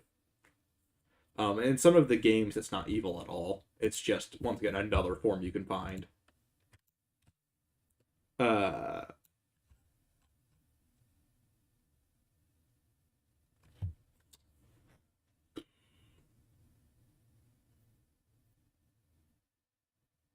it's just an angry skeleton. It is truly an angry skeleton.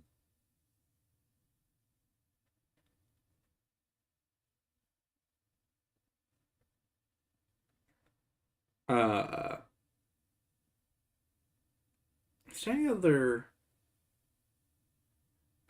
I don't want to just make a ton of spring traps from AR.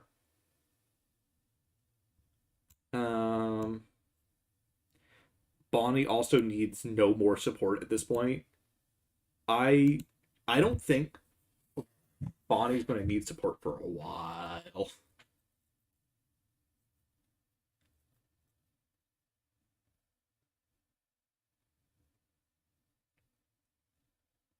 Um, I like to think for this effect, what this effect actually is Clown Springtrap bonking two people, then vanishing in a cloud of smoke, and being replaced by a new trap as part of the magic trick. He just gets the hammer, goes bonk, bonk, pew! Dark Trap's here. Big Bad Foxy? I might do that. Big Bad Foxy. That one's not a bad one, yeah. Wait, is this canon form? It appears it is. Wait, no, that's for. There's a Lumix. I don't even remember you.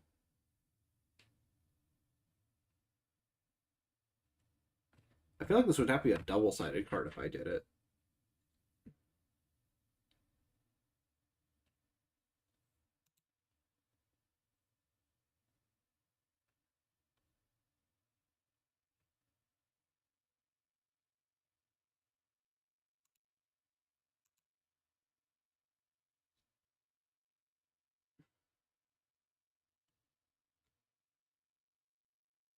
Taste my clown hammer, bonk bonk.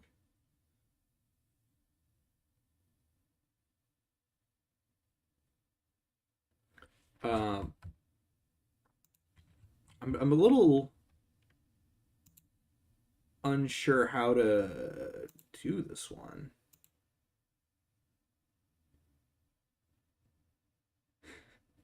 Sorry, this is just a really funny image for some reason to me.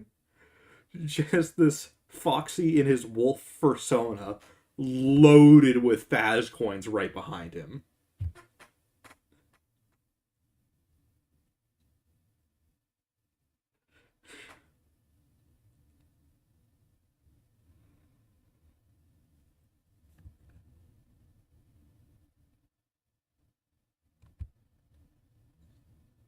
I don't remember this one though at all, to be honest. And getting renders from him.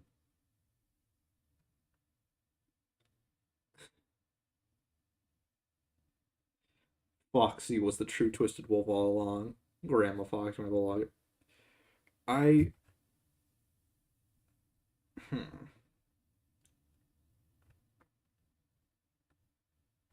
What do I do for this one, if I do it?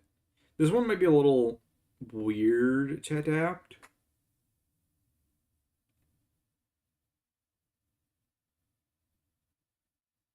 I didn't see the first question asked on stream, or I don't remember it.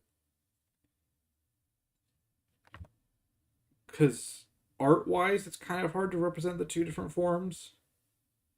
It's a hat and glasses, and it's kind of it. And there's not a lot of... The renders are kind of tricky to use in this context. Because there's not a lot of official ones, it's a lot of fan art.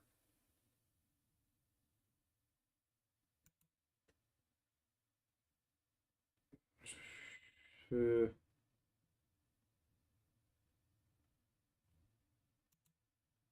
and there's this weird blur effect between the two. And that's low res for no reason. I shouldn't be scrolling as much. Google is a dangerous place with foxes.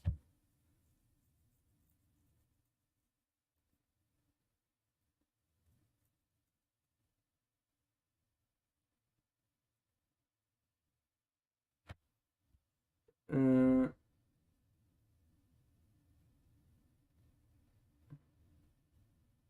I might just not do him. Like, I kind of want to, but he feels like a awkward character to adapt. I'm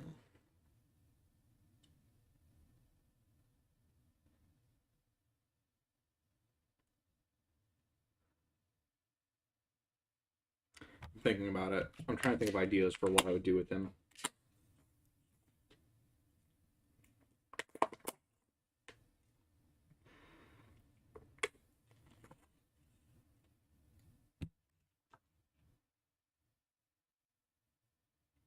So I'm assuming he would be wolf fox type.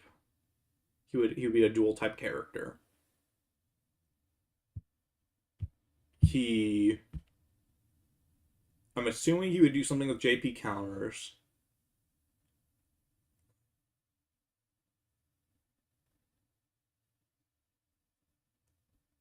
But what would the equivalent of being the big bad wolf's whole thing is like, oh, it's the lure bait and switch thing. What does that do?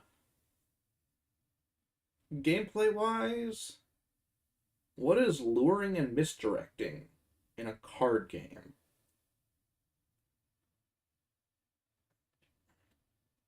So it flips it over. I'm assuming, right? It switches over to the granny disguise. And then what? It could be an anti-child card. That's true. That's also kind of baby's thing.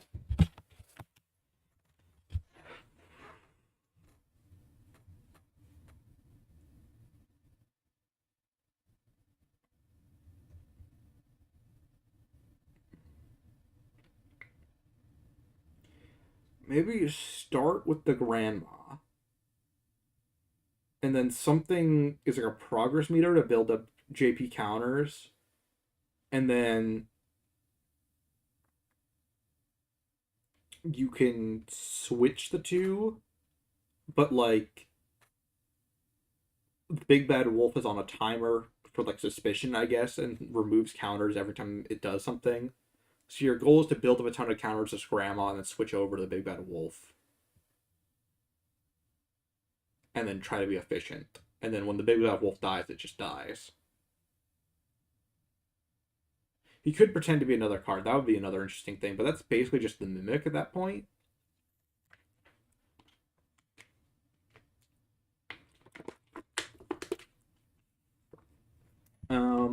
What does this look like in a card?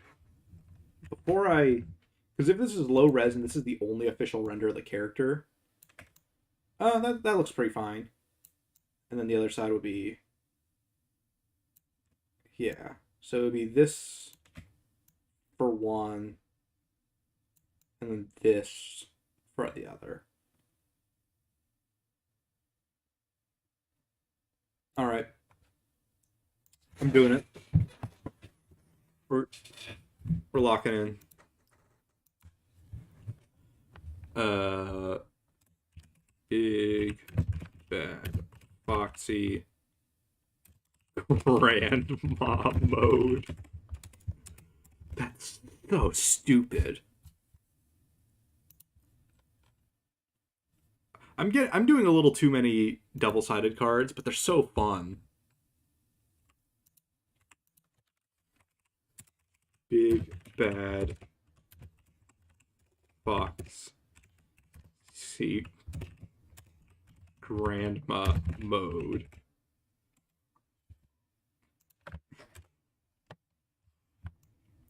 That's so dumb. It's awesome.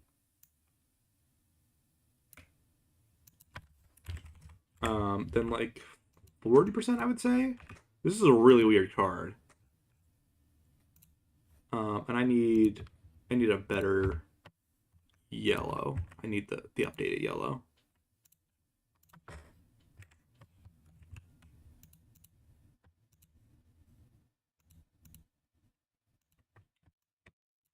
Big pod bad foxy. He's going grandma.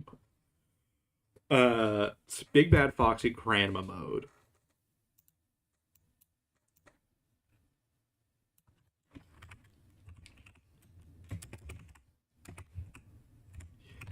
Yeah.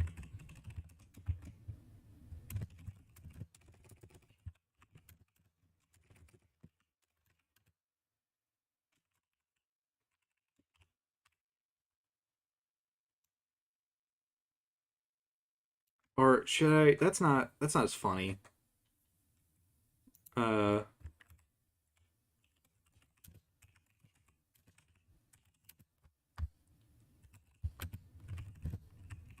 that's too long.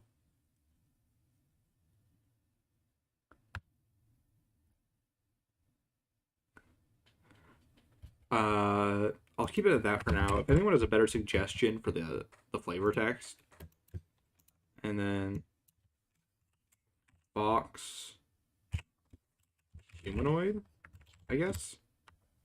Because we're animal. Because we're supposed to be grandma right now. We're not supposed to be wolf. Animatronic. Security reach. I think it's either 2025 or 2035. Personally, for security reach. 2025 if. Ooh, what great. What what a big hook you have. That one's good. I like that one.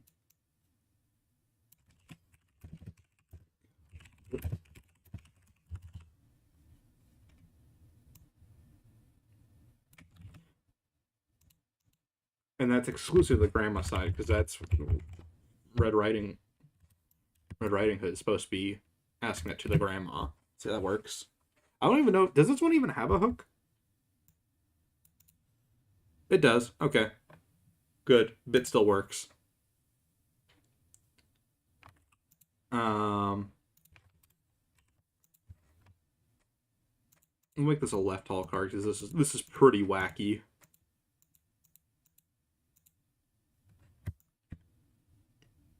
Uh, Actually, making this an office card would be pretty intimidating gameplay wise, because it's supposed to be the home, right? You enter your home, and you expect to find grandma, but it's the fox or wolf. So yeah, office would actually be cooler. Um, but what builds up the counters? Is it just a once per turn? Um,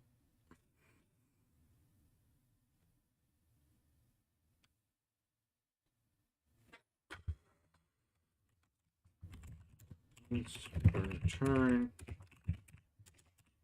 Oh, okay, I got it. Yeah.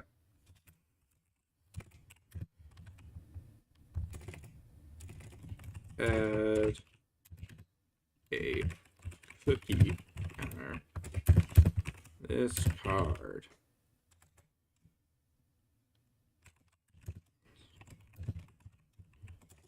This is more of a gimmicky.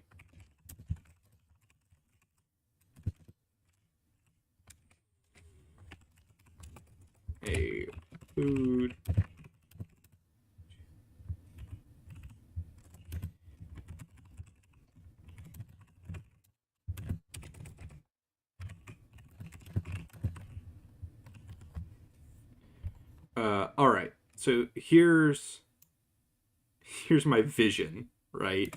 So you build up cookie counters on this card, right? And then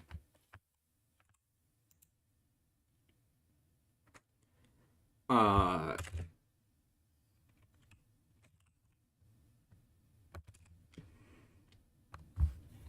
so I'm gonna say max 3 counter to this card, max 3. So you can get 3 from each, right? Add a cookie counter.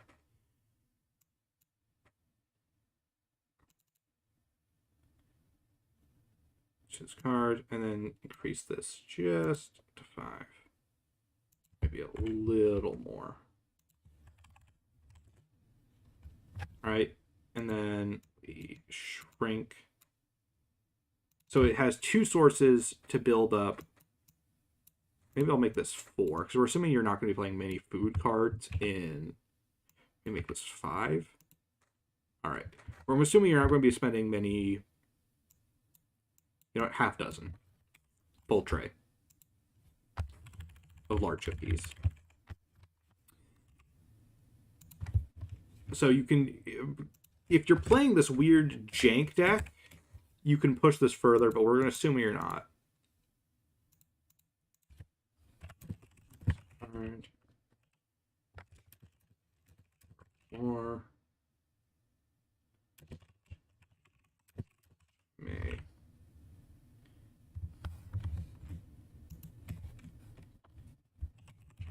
Start. Here, I'll make it end of your turn.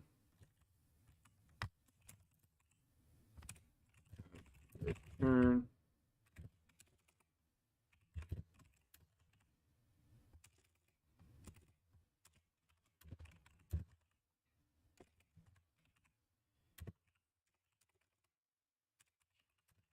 Flip this card over.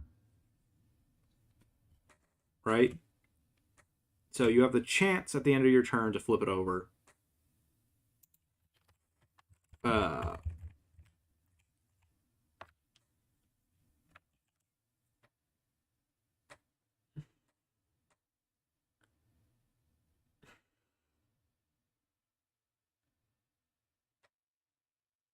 To the big grandma.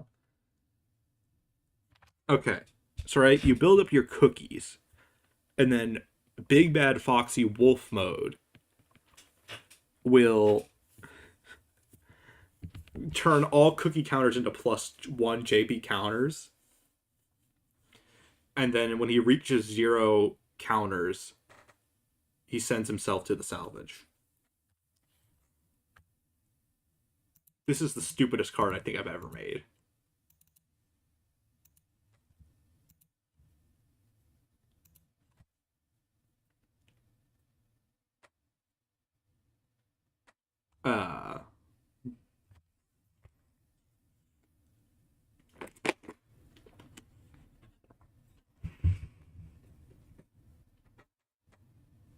So basically, after 6 turns, this can become a temporary 6 JP card.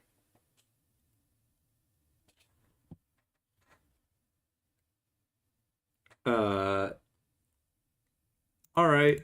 Now, Fat Foxy. Wolf mode. Wolf mode. This is so dumb. But I wouldn't change a thing about this.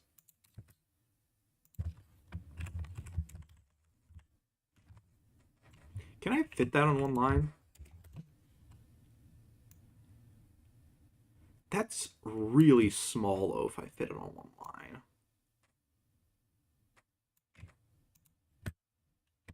No, I like it like that more.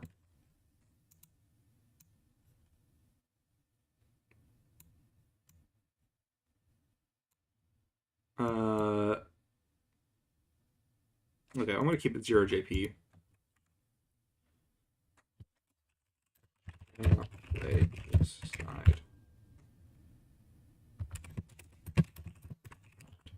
Okay.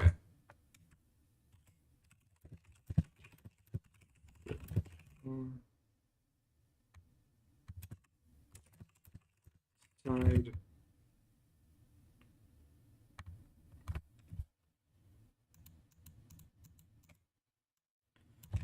This card has one each. Keep it.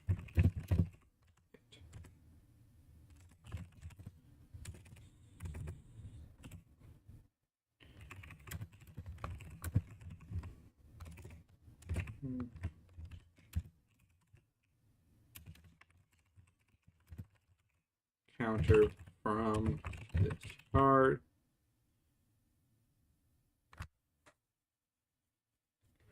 Let's say max.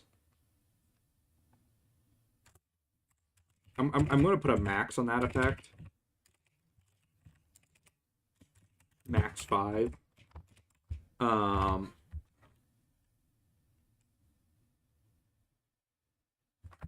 So it will still have all the counters on it.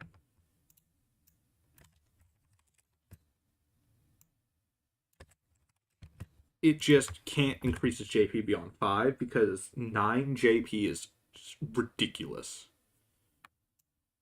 Actually, this might be a long card, so I might cut it down all to one line. It's not even that bad of small text. I try to avoid small text if I can, but you know, sometimes you just need to explain the vision properly.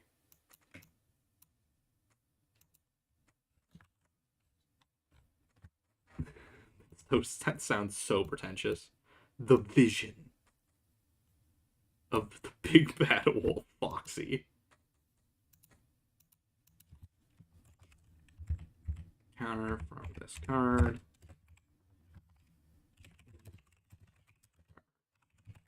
Activates a cookie counter from it.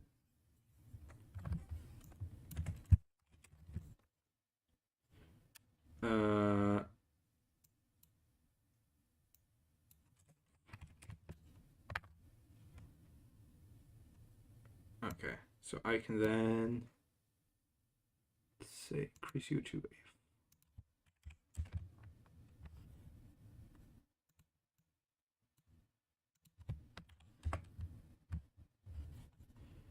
And then we just cut down these huge gaps significantly.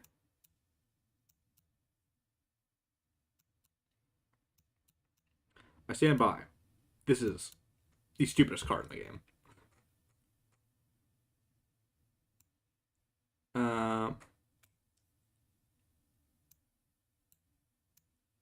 I'm actually, these are pretty big. I can cut these down to a single line.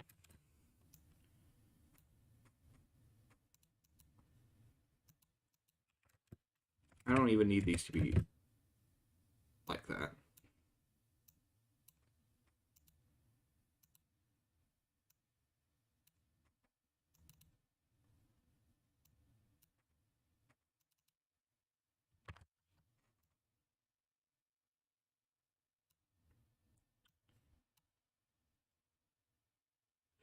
This is another one of my many efforts to make a Foxy card that is basically a plus JP card.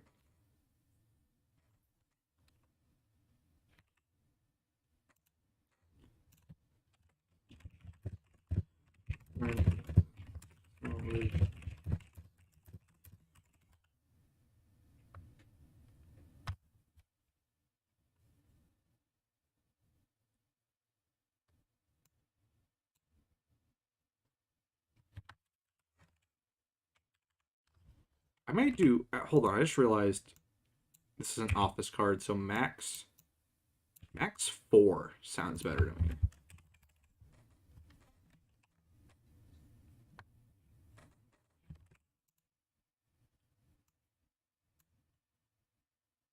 Nah, that's good. Okay. And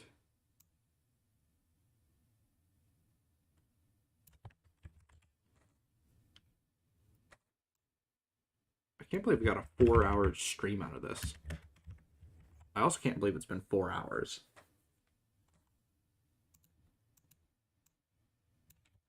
Wolf. Animatronic.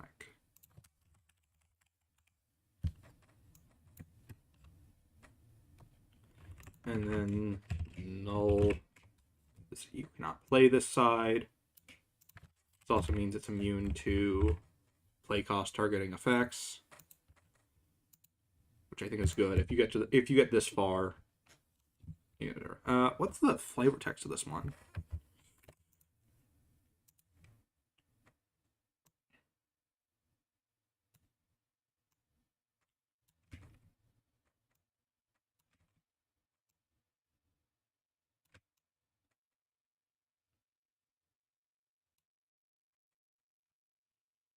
This guy is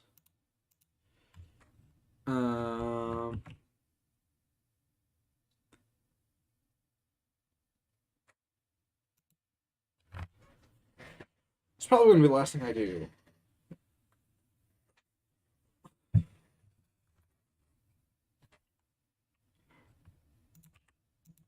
Oh, okay, I got it.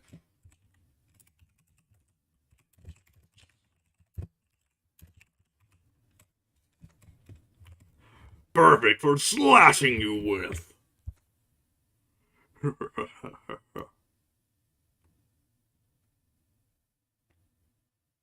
Yeah, reference to the other side. That'll work.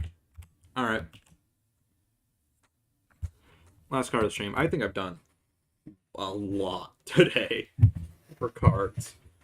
Getting through all of FNaF 6 was really nice. There we go.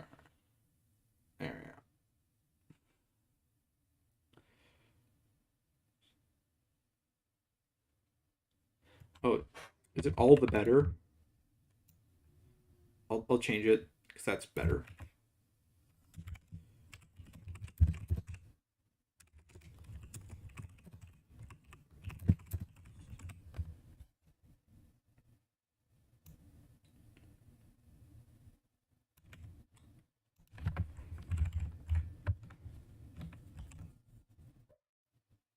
Grandma Foxy is the biggest achievement today.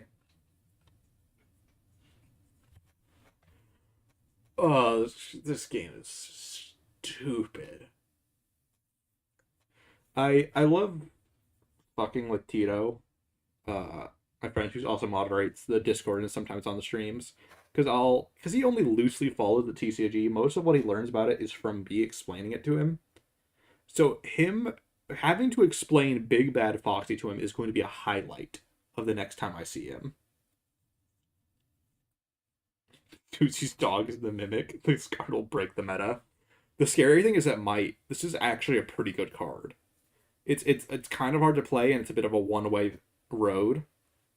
And there's a lot of opportunities to kill it. And Bonnie will wreck this card's shit. But in a lot of matchups, this might be a good card. A 4 JP office card, even if it takes time to get there, is scary as all shit. Even if it only lasts a few turns.